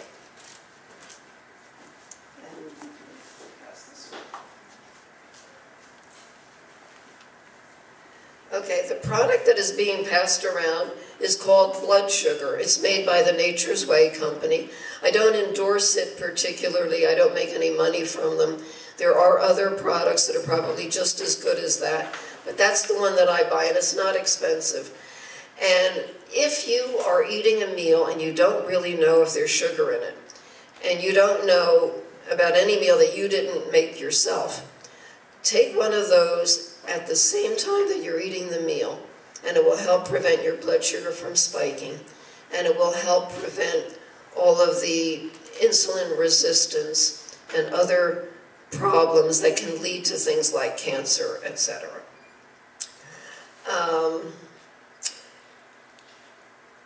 Avoiding consumption of sugar, of course, is better than doing that, but you might want to have that on hand for when you're eating out and when you're not aware of what's in the food that you're eating. Now, there are sugar substitutes that do not have the negative effects on the body that refined white sugar has. The 4 best ones may be xylitol, which is spelled X-Y-L-I-T-O-L, stevia, which I think most of you probably know about, honey. Honey has a fairly high glycemic load, but it is a natural sugar, and you can get away with a little bit of honey, unless, of course, you've got a serious blood sugar problem. And blackstrap molasses is another good one. Xylitol is a natural sweetener derived from birch bark. Stevia is from a plant native to Brazil and Paraguay and is available in both granular and liquid form. The honey you consume should be local and raw. See if you can find that. Blackstrap molasses is from sugar cane, but it's a complete sugar, rich in things like iron, magnesium, potassium, manganese, and B vitamins. And there are a couple more natural sweeteners that are safe to consume. One is called sucanat, which is cane sugar that is unrefined, and coconut palm sugar, which is a complete sugar too. But of course, the rule of thumb is don't overdo even the safe sweeteners. We Americans have to get out of the habit of thinking that everything has to taste sweet. And you will have to make your own sweets if you want to use these sweeteners. I haven't found too many prepared cakes, cookies, etc. made with them, even at Whole Foods. I'm surprised that Whole Foods isn't using some of these better sweeteners in their cakes and even charging more for them, but they're not doing it. So is raw honey, what exactly do they mean by raw honey? I buy it, but uncooked. You don't want to cook because you're cooking out the nutrients when you're cooking. Okay. I have found raw local honey at farmers markets and events that I attend, like the Texas Folklife Festival. There may be a guy there who brings his own honey, and he can vouch for it, and so you're pretty safe with that. Yeah. According to naturopathic doctor Colleen Huber and others, you can live without ingested glucose, a simple sugar. Your body can produce glucose from fat and protein. That's something you might want to remember. As for alcohol, many people are drinking red wine because it contains resveratrol, a polyphenol compound and antioxidant that may or may not be a good sounding excuse for consuming wine. The truth is you can get resveratrol from grapes and from lots of other foods. Green grapes, in fact, have more resveratrol in them than red, so drinking red wine is not the best thing to do to get resveratrol. Resveratrol can also be obtained from mulberries and peanuts and many other plant foods, so one does not have to drink wine to get it, and it can be taken in supplement form. Avoiding alcohol is one way to help prevent cancer, so nixing the red wine can't hurt. Recent research is, in fact, pointing to the fact that no amount of alcohol is really advantageous to the body. Alcohol is best avoided. There are many, many strategies for avoiding cancer. It doesn't just happen out of the blue. The strategies involve lifestyle changes beyond the food consumed, but food is a biggie. It goes without saying that anyone who wants to prevent cancer should avoid, or at the very least reduce, the processes or products mentioned when I talked about causes, wherever and whenever possible. There are foods that should be eaten and other foods that should be avoided if cancer prevention is the goal. What are the most important foods to eat? There are many. Various experts name various foods, but they almost always talk about some kind of plant food. I would now like to refer to our first handout, Foods That Help Prevent Cancer, according to the experts.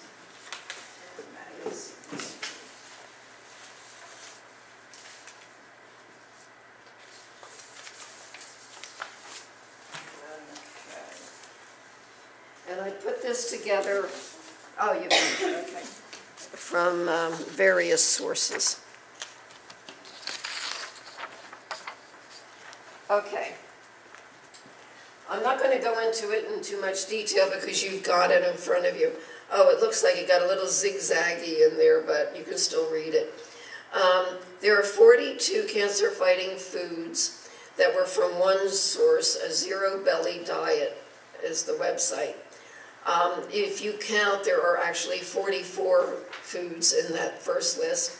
I added artichokes and Brazil nuts, which have special cancer preventive and fighting qualities. And then Dr. Josh Axe has his list of the top 12 cancer-fighting foods.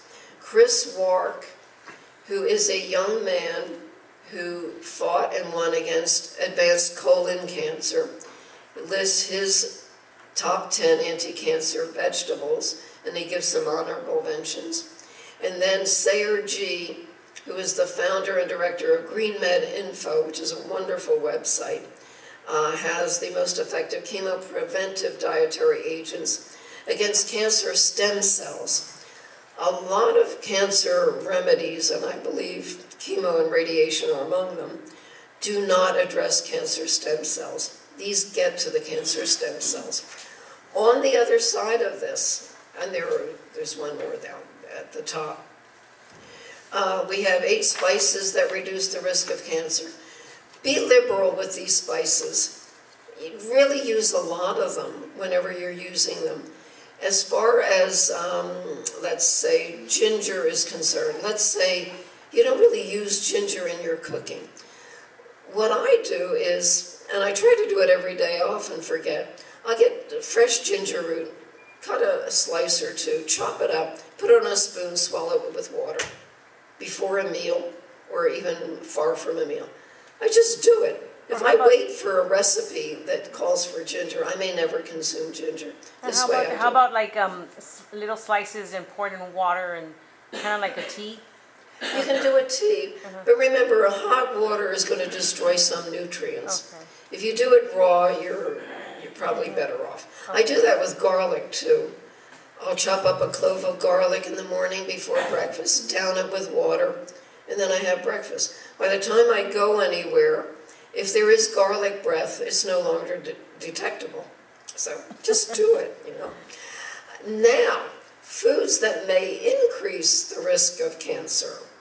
And these are the top 10 cancer-causing foods, according to Ty Bollinger, who is a person who's really investigated cancer quite a bit. GMOs, microwave popcorn, canned goods. I don't know if you can get rid of all the canned goods in your pantry, but you can at least, avoid them as much as possible. Grilled red meat, refined sugar, alcohol, salted, pickled, and smoked foods, soda, carbonated beverages, white flour, farmed fish, as opposed to wild fish, and hydrogenated oils. Stay away from those as much as possible. And then Josh Axe has a list of 5 foods that increase cancer risk, and you can read them. And then foods that inhibit cancer cell growth. Now we're back to the positive. This really should have been on top. So we go to the negative and then we go back to the positive. And this is a really nice little listing. David Servan-Schreiber, whom I mentioned earlier, wrote a book called Anti-Cancer, A New Way of Life, a wonderful book. And he's got a chart, and he lists 5 different kinds of cancer and foods that were tested on each cancer and found to destroy cancer cells. They were tested in petri dishes. And he just lists the top ones going down. If you look, garlic is the top one and for all 5 of these different kinds of cancer, which is why maybe we should all be chopping up a clove of garlic every morning and drinking it down with water. Anyway, and then it goes into the other top ones. I didn't put down all of the foods he had for each cancer, but these are the top ones, and I think it's a really useful list. And now I have something by him on turmeric, which is arguably the most valuable spice or herb in the entire universe. Turmeric, says Servan-Schreiber, is the most powerful anti-inflammatory known today. Turmeric should be mixed with black pepper and a good oil to be better assimilated. You can mix a 1/4 teaspoon of turmeric powder with a half tablespoon of olive oil, generous pinch of black pepper, and just down them with water. Or you can incorporate turmeric in dishes that already have oil and black pepper in them. It barely changes the flavor, though it makes the dishes more yellow in color.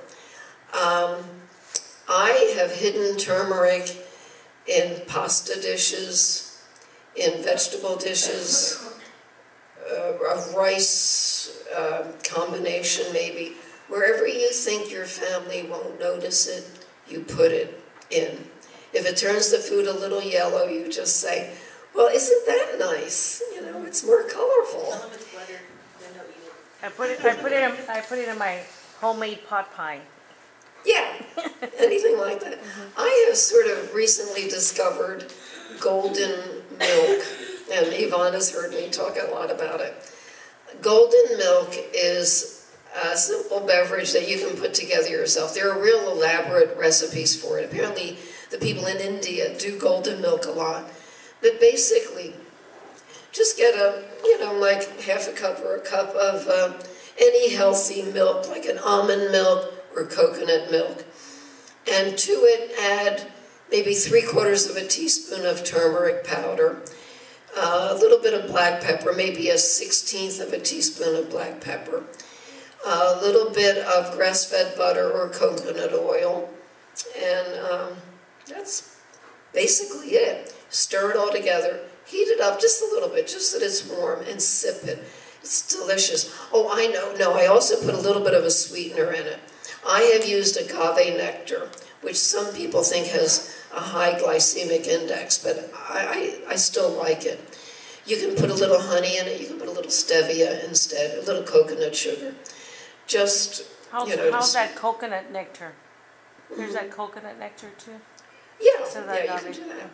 Anyway, I think it's delicious. It's really wonderful before you go to bed at night. It helps you sleep, makes you feel warm, and it can prevent cancer.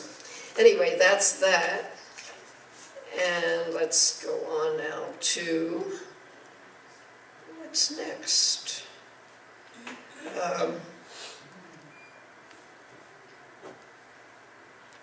Okay, there are other lists, there are other foods, but the ones that I just gave you are a good start. And maybe all you need to add to your diet or remove from it if they are in the foods that may increase the risk of cancer category. Do you absolutely need to give up all refined sugar? Maybe, maybe not. Depends on your overall diet and condition. No one knows the allowable threshold for sugar. It may be better to err on the side of caution if you fear cancer or heart disease, diabetes, etc. If you want to give up something entirely, you may want it to be soda, and we've talked about this, sugary or artificially sweetened. There's nothing good about sodas. One source says that Americans consume 46% of their added sugar from sodas, energy drinks, sports drinks, and sugar-sweetened fruit drinks. And that's huge. You can prevent, or if you can prevent or stop your children from consuming sodas and the other beverages mentioned, you may have helped them a lot. Learn to love water, maybe with a wedge of lemon spritzed into it. Even fruit juices, especially those that are pulp-free, can have high glycemic loads. If you are using nutrition to battle cancer, I would suggest giving up all refined sugar. You can't afford to eat sugar at this point. What if you don't like vegetables? My answer to that would be something like, grow up or get over it. When we're talking about a life or death situation, and cancer is often that, you learn to like vegetables, period. Get some good recipes and learn how to prepare them nicely so that you will like them. When my daughter was little, she loved broccoli. She didn't know that it wasn't cool to love broccoli. Once at a restaurant with several friends, she, as a toddler, ran around to everyone's plate and stole their broccoli. And of course, there was broccoli on all their plates because they didn't like broccoli. They weren't eating it. And everybody was amazed that broccoli was what this little kid was stealing from their plates. They didn't get it. They didn't understand that this child had been raised to like vegetables. And we need to do things like that. We need to raise our children to love things like broccoli. It's not that hard if you start at the beginning and are a good role model for the child. And my daughter, by the way, still loves broccoli. Should you eat organic foods only? Ideally, we all should. But cost and availability are real considerations. If you can find and afford organic foods, by all means eat them. If not, do the best you can. You're still better off with non-organic foods like those in the handout than in junk foods like jelly donuts and soda, whether they are organic or not. I have seen organic soda. To me, an organic soda is hardly better than any other soda. And most sodas are not likely to be organic anyway. One source suggests that if you have to pick between organic meat and organic vegetables, go for the organic meat if you're a meat eater. You'd be surprised what you can afford to buy when what you buy becomes important to you and you suddenly realize you don't need that new dress or that trip to the beach or something else that costs money when your health is really at stake. There are non-dietary ways of avoiding cancer. Dr. Joseph Mercola has a list of his top 12 cancer prevention strategies. Besides recommending certain foods and recommending the avoidance of others, he talks about food preparation. He suggests eating at least 1/3 of your food raw, and that's very conservative. A lot of people say even more than that should be eaten raw, like 50% or even more. And this is important advice. Mercola also suggests avoiding frying or charbroiling food and instead boiling, poaching, or steaming it if you're going to cook it. Dr. Mercola talks about avoiding genetically modified foods. The problem is that we don't usually know what foods have been genetically modified and what have not. Labeling of GM foods has been vigorously fought against by powerful interests, and they contributed millions of dollars in campaigns to avoid the labeling of GMOs. It will probably take a lot of loud protesting by citizens to change that. Dr. Mercola is not alone in recommending exercise as a way to prevent cancer. Exercise lowers insulin levels, and it is high insulin levels that contribute to or cause cancer. Exercise doesn't have to be very strenuous or of long duration. Even 10 to 15 minutes a day of light exercise beats sitting around like a cushion on a sofa. Another way of saying couch potato. Dr. Mercola points out the importance of vitamin D, saying that scientific evidence shows that the risk of cancer can be more than halved by optimizing vitamin D levels with moderate sun exposure. He cautions that if you're supplementing with vitamin D because you don't get outside much, don't overdo the D. For most people, 1,000 or 2,000 IU of D a day are plenty. And be sure to also supplement with vitamin K2 because K2 helps prevent vitamin D toxicity. Sleep is another important factor in cancer prevention, mentioned Mercola. Make sure you get enough. Most people need at least 7 or 8 hours of sleep. Children need far more, and many of our children today aren't getting the 10 or 14 hours they need. Mercola also mentions reduction of exposure to toxins and to radiation, which we have discussed earlier, and stress management. This is a problem for most of us in the modern world. We supposedly have easier lives than our forefathers did, but somehow we are going around in circles, multitasking, worrying about a lot more things than people did in the past. We have to wrestle with that problem. Mercola suggests the emotional freedom technique, which you can learn about online. You can Google emotional freedom technique and find it. There are some foods that are said to protect the body from the dangers of radiation, and I mentioned earlier I was going to bring these up. They include brown rice, seaweed, mentioned earlier, except the seaweed now from Japan, miso soup, again, I don't know if you want it to be from Japan, and spirulina. If one is of necessity exposed to radiation, it may be helpful to consume one or more of these foods immediately following the exposure. The mineral zinc, if consumed prior to radiation exposure, is also said to be helpful. Vitamin C, lipoic acid, natural beta-carotene, and lycopene are also suggested to protect against radiation exposure.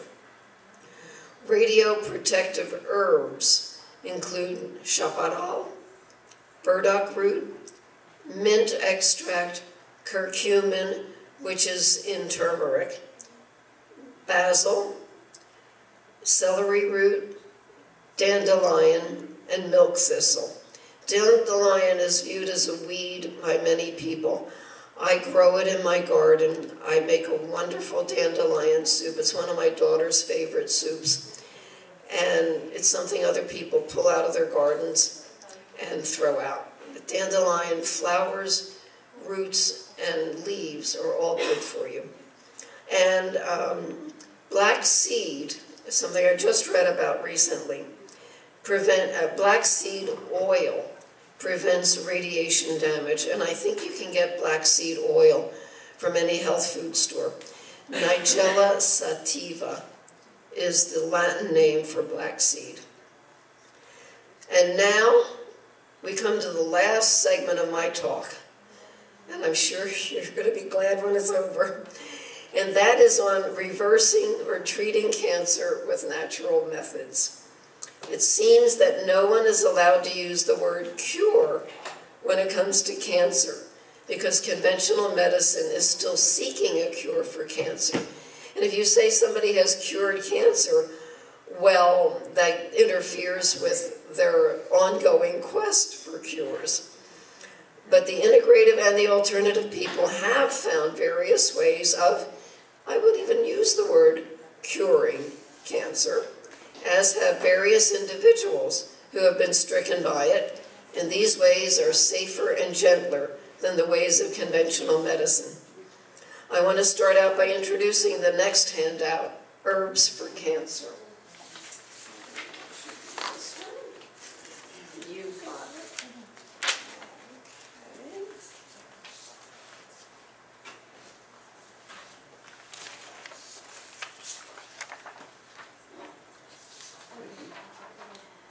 All right.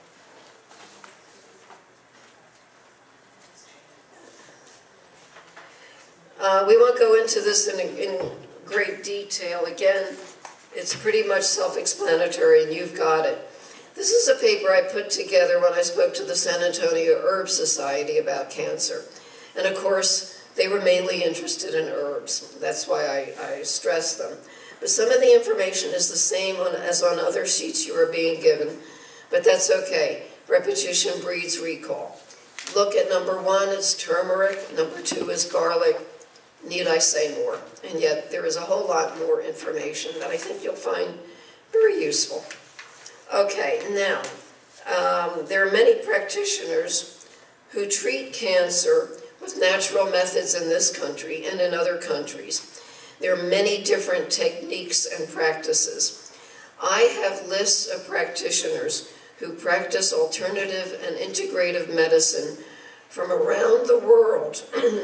Not all of those in this country treat cancer for various reasons, chief of which is the fear they have of running up against their medical societies for committing the unforgivable sin of practicing unorthodox medicine. This could make them, in some cases, lose their licenses to practice, and of course they cannot afford to have that happen. But there are many others who brave mainstream dictatorship and work with cancer patients. Some states are easier for alternative cancer practitioners to practice in than others, and Texas is not bad for the most part. You, I think, have here right in the Edinburgh-McAllen area some people who are doing integrative or alternative medicine, and that's good. The lists I have include doctors, and not all of them are medical doctors. Some are naturopaths, some are osteopaths, but most are MDs. In Texas, elsewhere in the United States, in Mexico, in England, and in Germany. I don't have all the lists with me, but if anyone is interested in obtaining names of clinics or doctors in one of these places, he or she may see me after the talk. Some of the Mexican clinics are very highly regarded, and of course, they're a stone's throw away from you.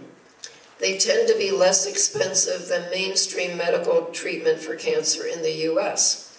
Many of the German alternative clinics are very highly regarded, and again are less expensive than mainstream treatment here, even with the plane fare to and from Germany.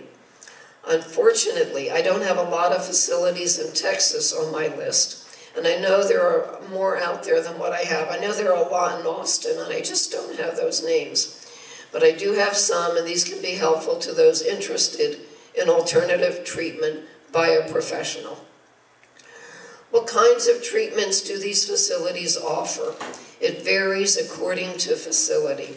Some do massive intravenous doses of vitamin C, with or without glutathione.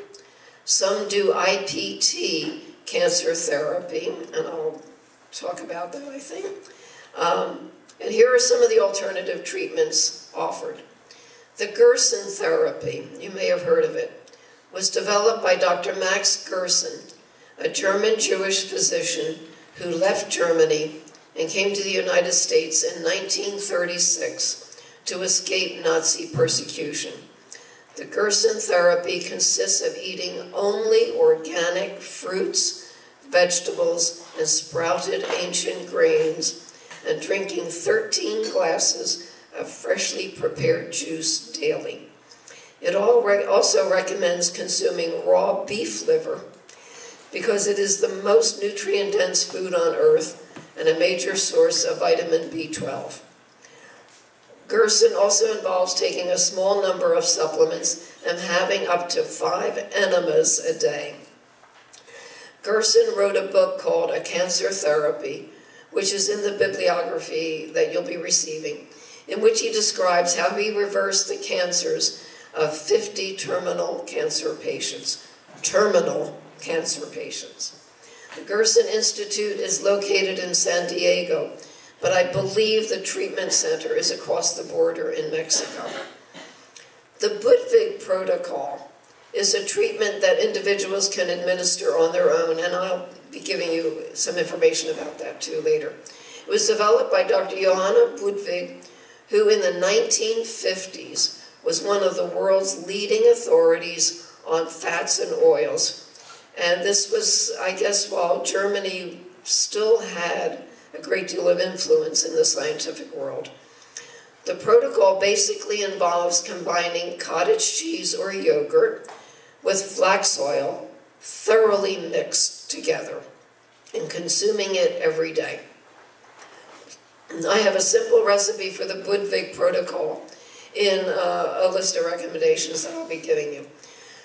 Budwig claims to have helped thousands of people with cancer and other illnesses with her simple recipe. Sugar is absolutely forbidden in the Budwig protocol, by the way. And that goes back to the 1950s, and many Americans still don't get that sugar is so bad.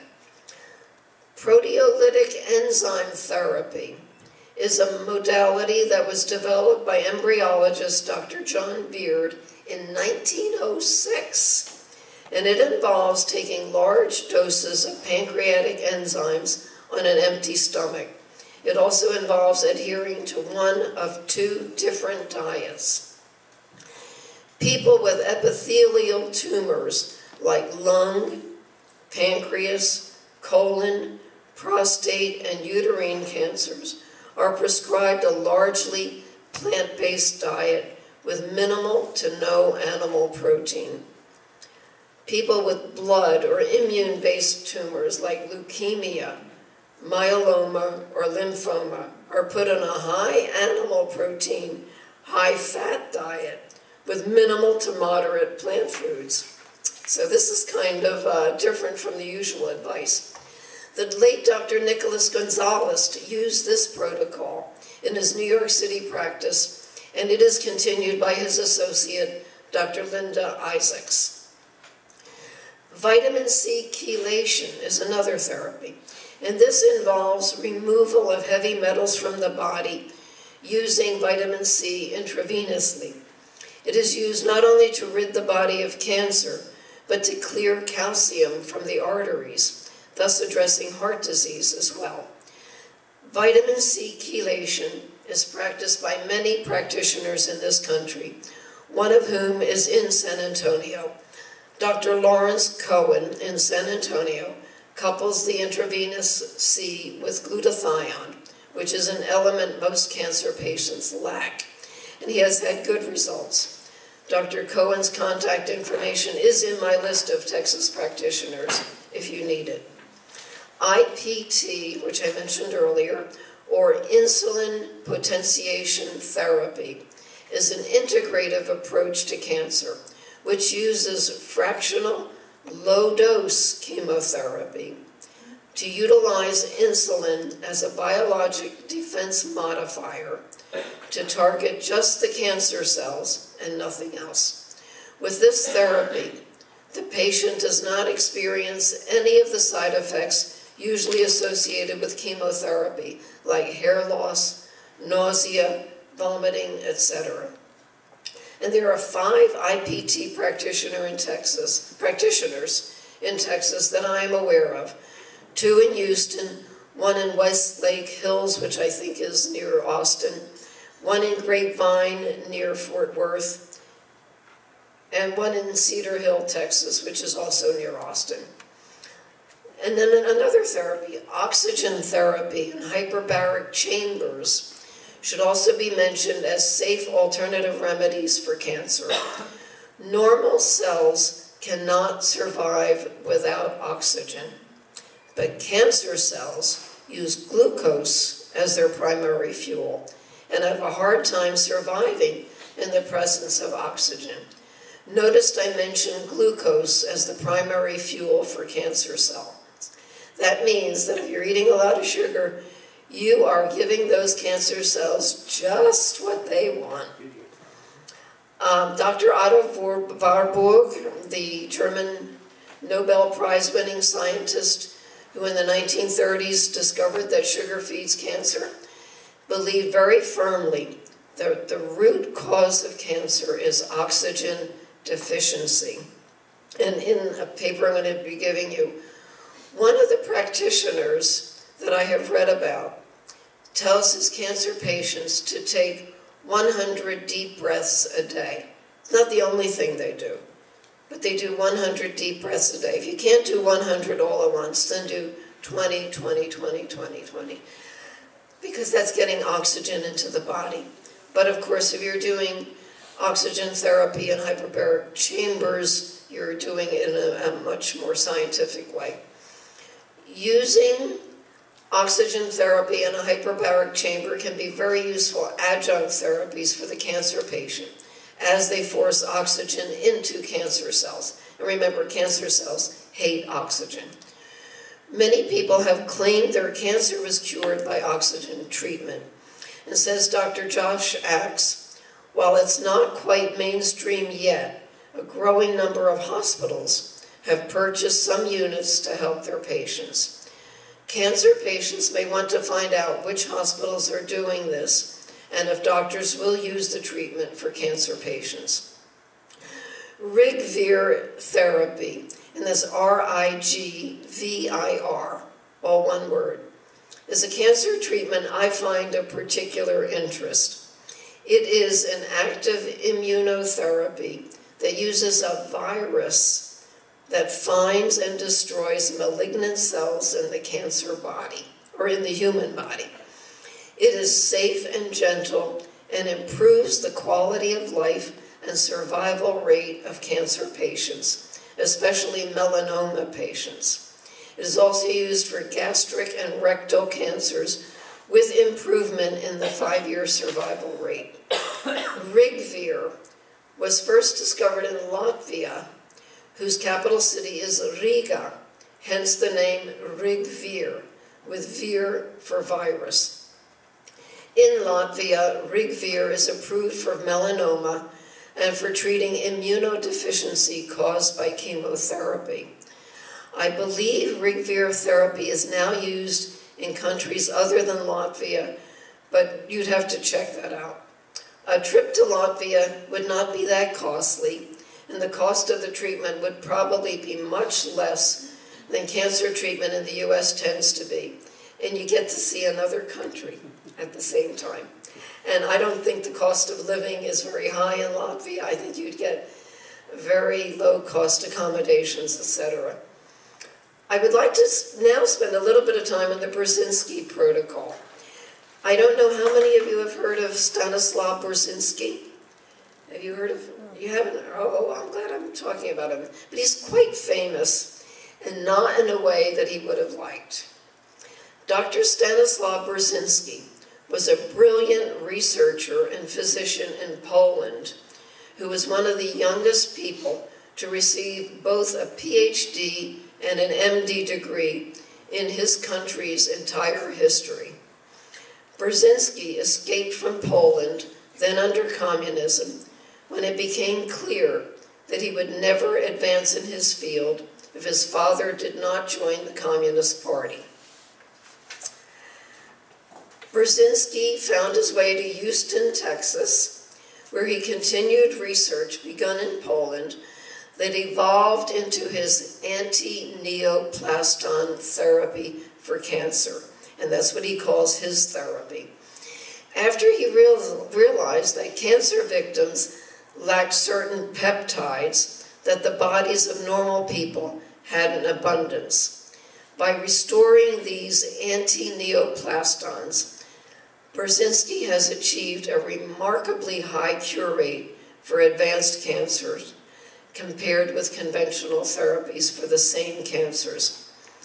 Dr. Brzezinski chose to specialize in children's brain tumors because he felt great sympathy for children cut down so early in life with a life-threatening condition.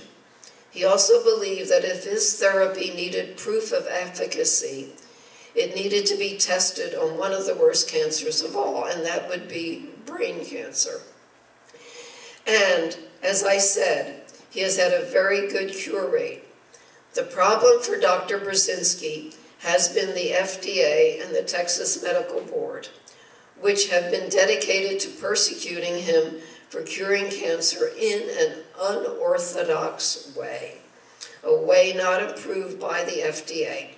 He has sought FDA approval, but has not yet attained it, as far as I know. The reason seems to be that his protocol would put conventional treatment out of business, to the financial loss of doctors and hospitals and drug companies. And that's how I and other supporters of Dr. Brzezinski see it. Dr. Brzezinski continues to operate his clinic in Houston, though periodically he is called before one tribunal or another because he is curing cancer in a way that is not approved of by the establishment. He doesn't just work on brain tumors, though. I have a good friend who went to see Dr. Brzezinski after 12 years of battling breast cancer conventionally and unsuccessfully. In 3 weeks of Dr. Brzezinski's treatment, all of her tumors, and there were many of them, I think she said there were 30 or 50 tumors in her body, cancerous tumors, after 12 years of fighting cancer.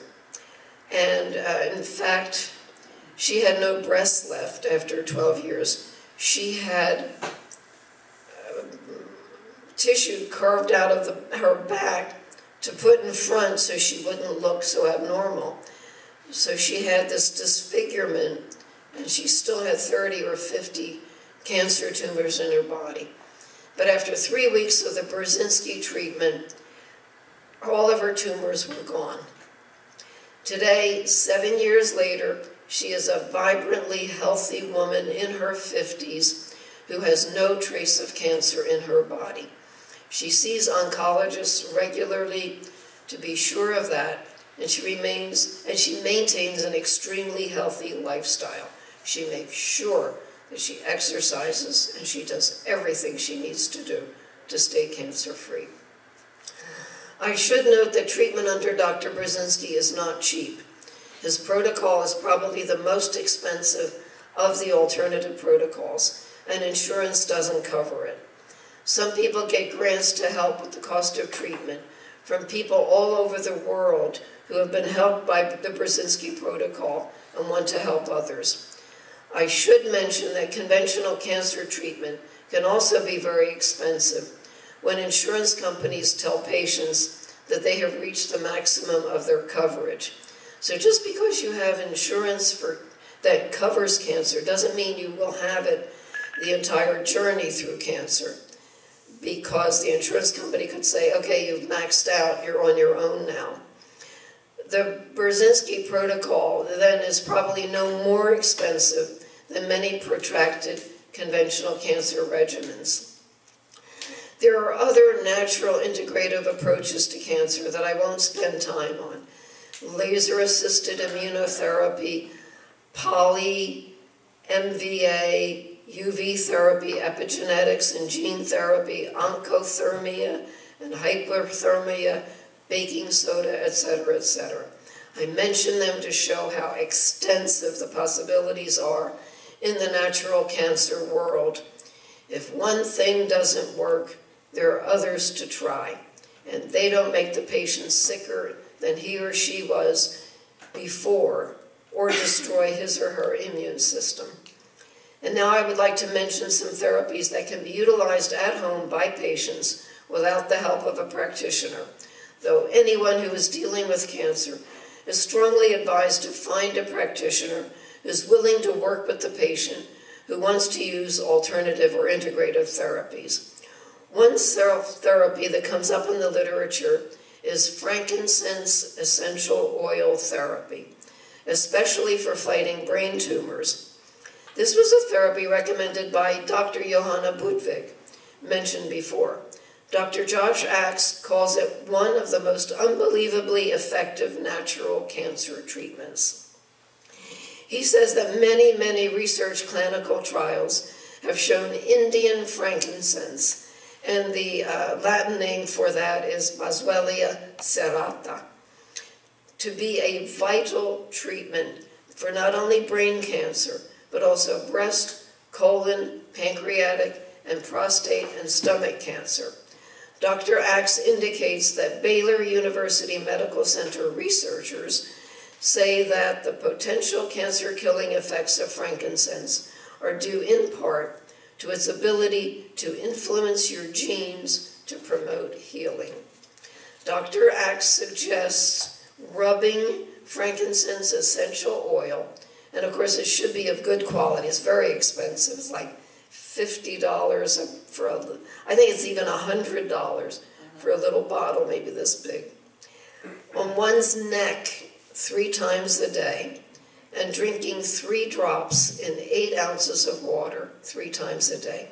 It should be used in conjunction with other therapies and not relied on by itself. According to Dr. Axe, another means of addressing cancer on one's own is by using probiotic supplementation. He says that recent research has confirmed probiotic supplementation can stop tumor growth. Probiotics are available at any health food store or online. There are all kinds of formulations. Just be sure to get one that looks really good. Probiotics alone, like frankincense essential oil, should not be the only treatment modality used for cancer, but they can be an adjunct. Sunshine and vitamin D3, previously mentioned, can also be called upon to help in the healing of cancer. Most people with cancer seem to be woefully low in vitamin D, maybe because they rarely get out in the sun. I used to attend a support group with several cancer patients/survivors, and we were all asked if we were deficient in vitamin D. Now, I got into the support group before I knew that it was for cancer patients. But because the information was good, I stayed on, and a friend of mine often went with me. Only my friend and I were not deficient in vitamin D. Everybody else in the room was. And I was quite surprised at the time, since it seemed to me that in Texas, it's hard to avoid the sun. But by golly, these cancer victims managed to do it. And they used sunscreens, maybe, that not only blocked the sun, but caused cancer themselves. My recommendation for those who want to prevent cancer is 1,000 to 2,000 IU of vitamin D a day. But Dr. Axe recommends taking 5,000 to 10,000 IU of D3 daily. If one has been diagnosed with cancer or been found by testing to be low in vitamin D or is never out in the sun. When they say low in vitamin D, I always thought it meant having a reading of 50 or below. I just came across something that said 10 or below as low. If you're going with 10, you're really low. I would go with 50, and if you're below 50, get your number up. I believe with vitamin D, I think every person who has been diagnosed with cancer, it is a given that their vitamin D is low, period. So it's very interesting that you said that y'all two were the only ones, but you were not there and you were not diagnosed with cancer, yet everybody else was. And they don't even, doctors don't look at that. I know. Very rare. You may, even if you have a conventional doctor, you may have to ask the doctor, would you please give me a test for vitamin D? And he can find it. He can find where it's given and do it for you. Iodine, of course, is the utter necessity for breast cancer. Remember that vitamin K2 should always be taken when vitamin D is highly supplemented, and it helps for a healthy fat like coconut oil or kefir or olive oil to be consumed as well around the same time. Turmeric, again, with its active ingredient curcumin, was mentioned earlier and should be mentioned again and again and again, since this spice is so vital to good health. Several laboratory studies on cancer cells indicate that curcumin has the ability to kill cancer cells and prevent more from growing. Its best effects seem to be on breast, bowel, stomach, and skin cancer. Turmeric is available at any supermarket.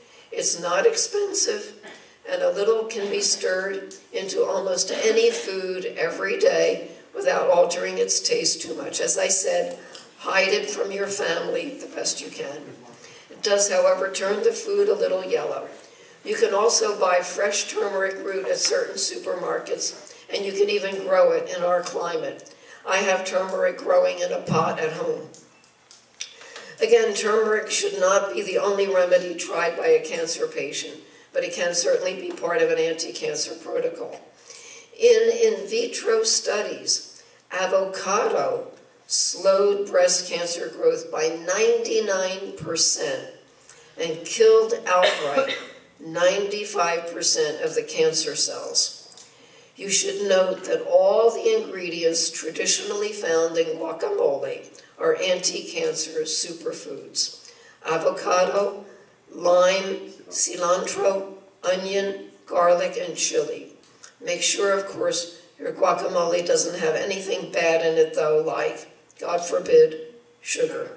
Believe me, there are people who will put sugar in guacamole even. Make sure that it's real guacamole, not peas. Right. I mean, you know, if you're going to eat it for that benefit. It's got to be the real thing, and it should be freshly All the made. avocados, should they be organic as well, or does it matter? Organic avocados cost $2 each, Yeah. so it's up to your budget. Yeah. I'm now buying organic avocados for my daughter, who is breastfeeding her baby. And we'll do it as long as we can. Well, it's the thick skin, so you should be okay with that. Yeah, It's on that Clean 15, Yeah. 30 dozen list, so avocados are good. yeah.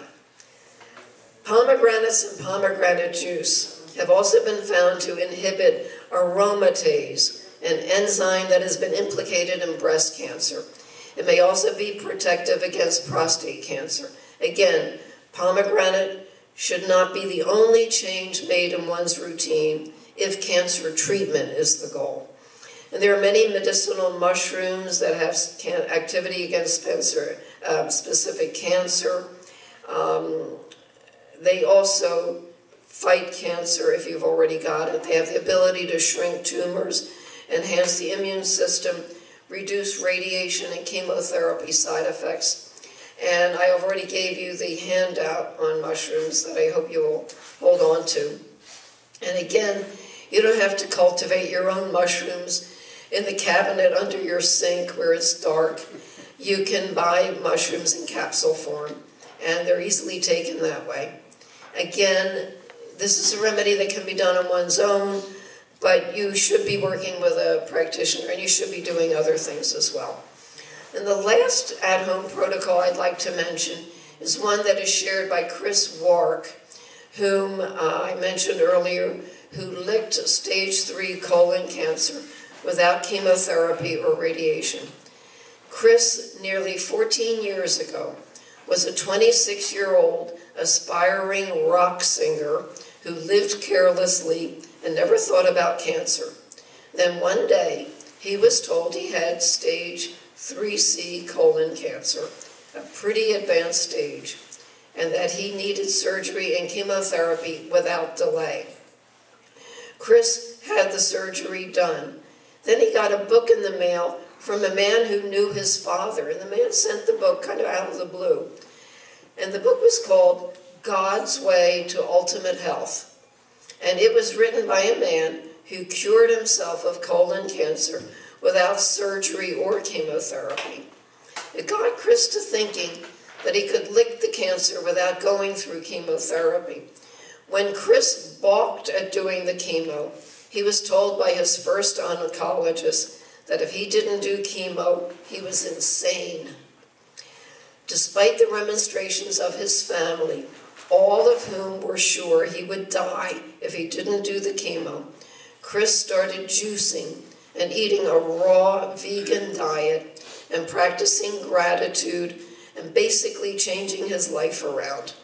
Now, nearly 14 years later, he is cancer-free and leading a purposeful, healthy life. And he still looks 26 years old. It's remarkable.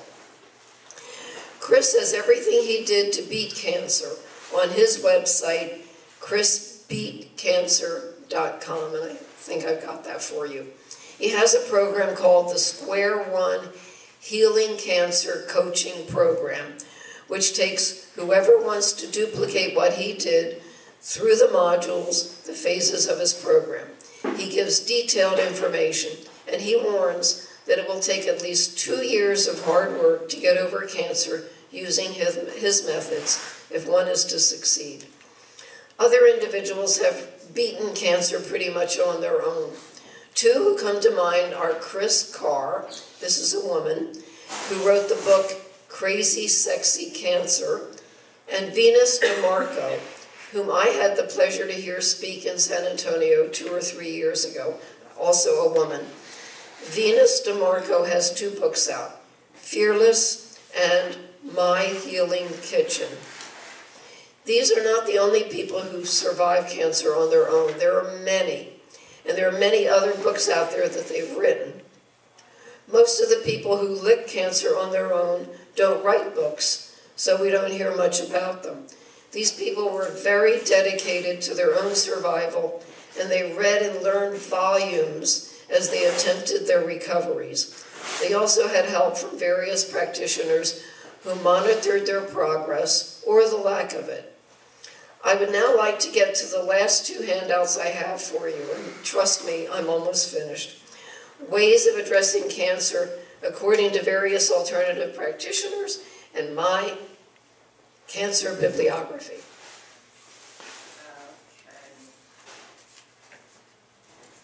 really worked hard on these, by the way. I put these together over the years.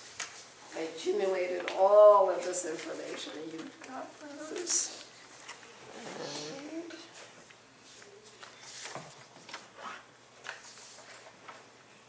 did you want me to? I'll Okay. get Roger's. Okay. All right. Thank you. I am not going to go through all of the ways of addressing cancer because you can read this. Number one, of course, avoid all consumption. Now this is if you have cancer, and this is what various alternative practitioners who treat cancer patients alternatively are saying. Avoid all consumption of alcohol and refined sugars. And then there are a lot of other similar recommendations. And I've covered a lot of these already. I talked about the Budwig protocol that is in here, though I cannot find it. Number 12 is the Budwig diet, if you want to use that. And if you don't want to use a dairy product like yogurt or cottage cheese for the Budwig protocol, you can find soy yogurt or even coconut yogurt. I think you can find rice or almond yogurt.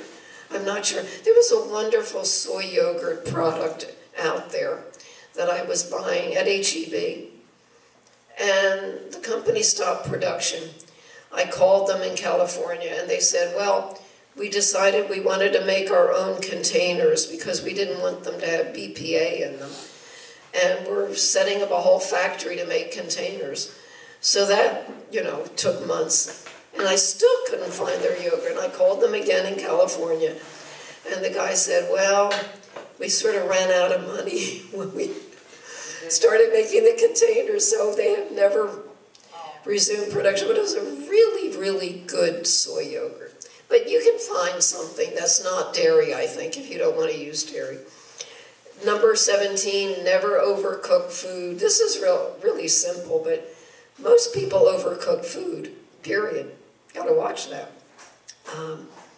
Anyway, the rest of it I think you can read on your own. And then I gave you, did I give you the books? Yeah, I gave you the books that offer alternative cancer information. This isn't even all of them. This is just the ones that I have found through the years. This goes on to the other side. And I didn't get the highlighting on this. And I don't know if I have a copy. But I highlighted some of the books.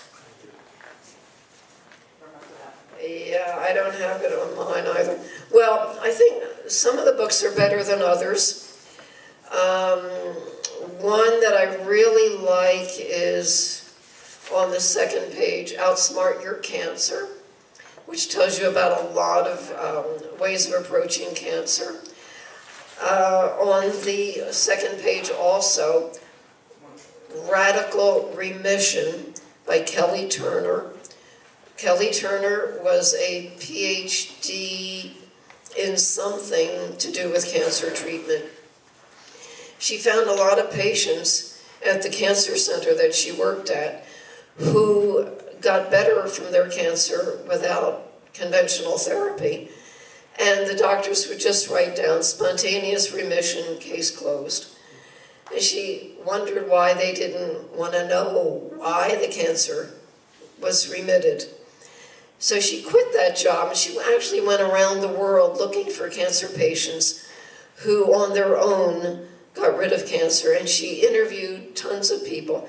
And she wrote the book based on, I think, about 145 people and what they did on their own to remit cancer. And it was anything but spontaneous. It was hard work on their part, but it worked. And there are several other good books too. You may want to look at them. Now, if you're not a book reader or you don't have time to read books, there are a couple of sources that I have there that are very interesting and Would you like to have a copy of this? And I'll give you the other ones later too.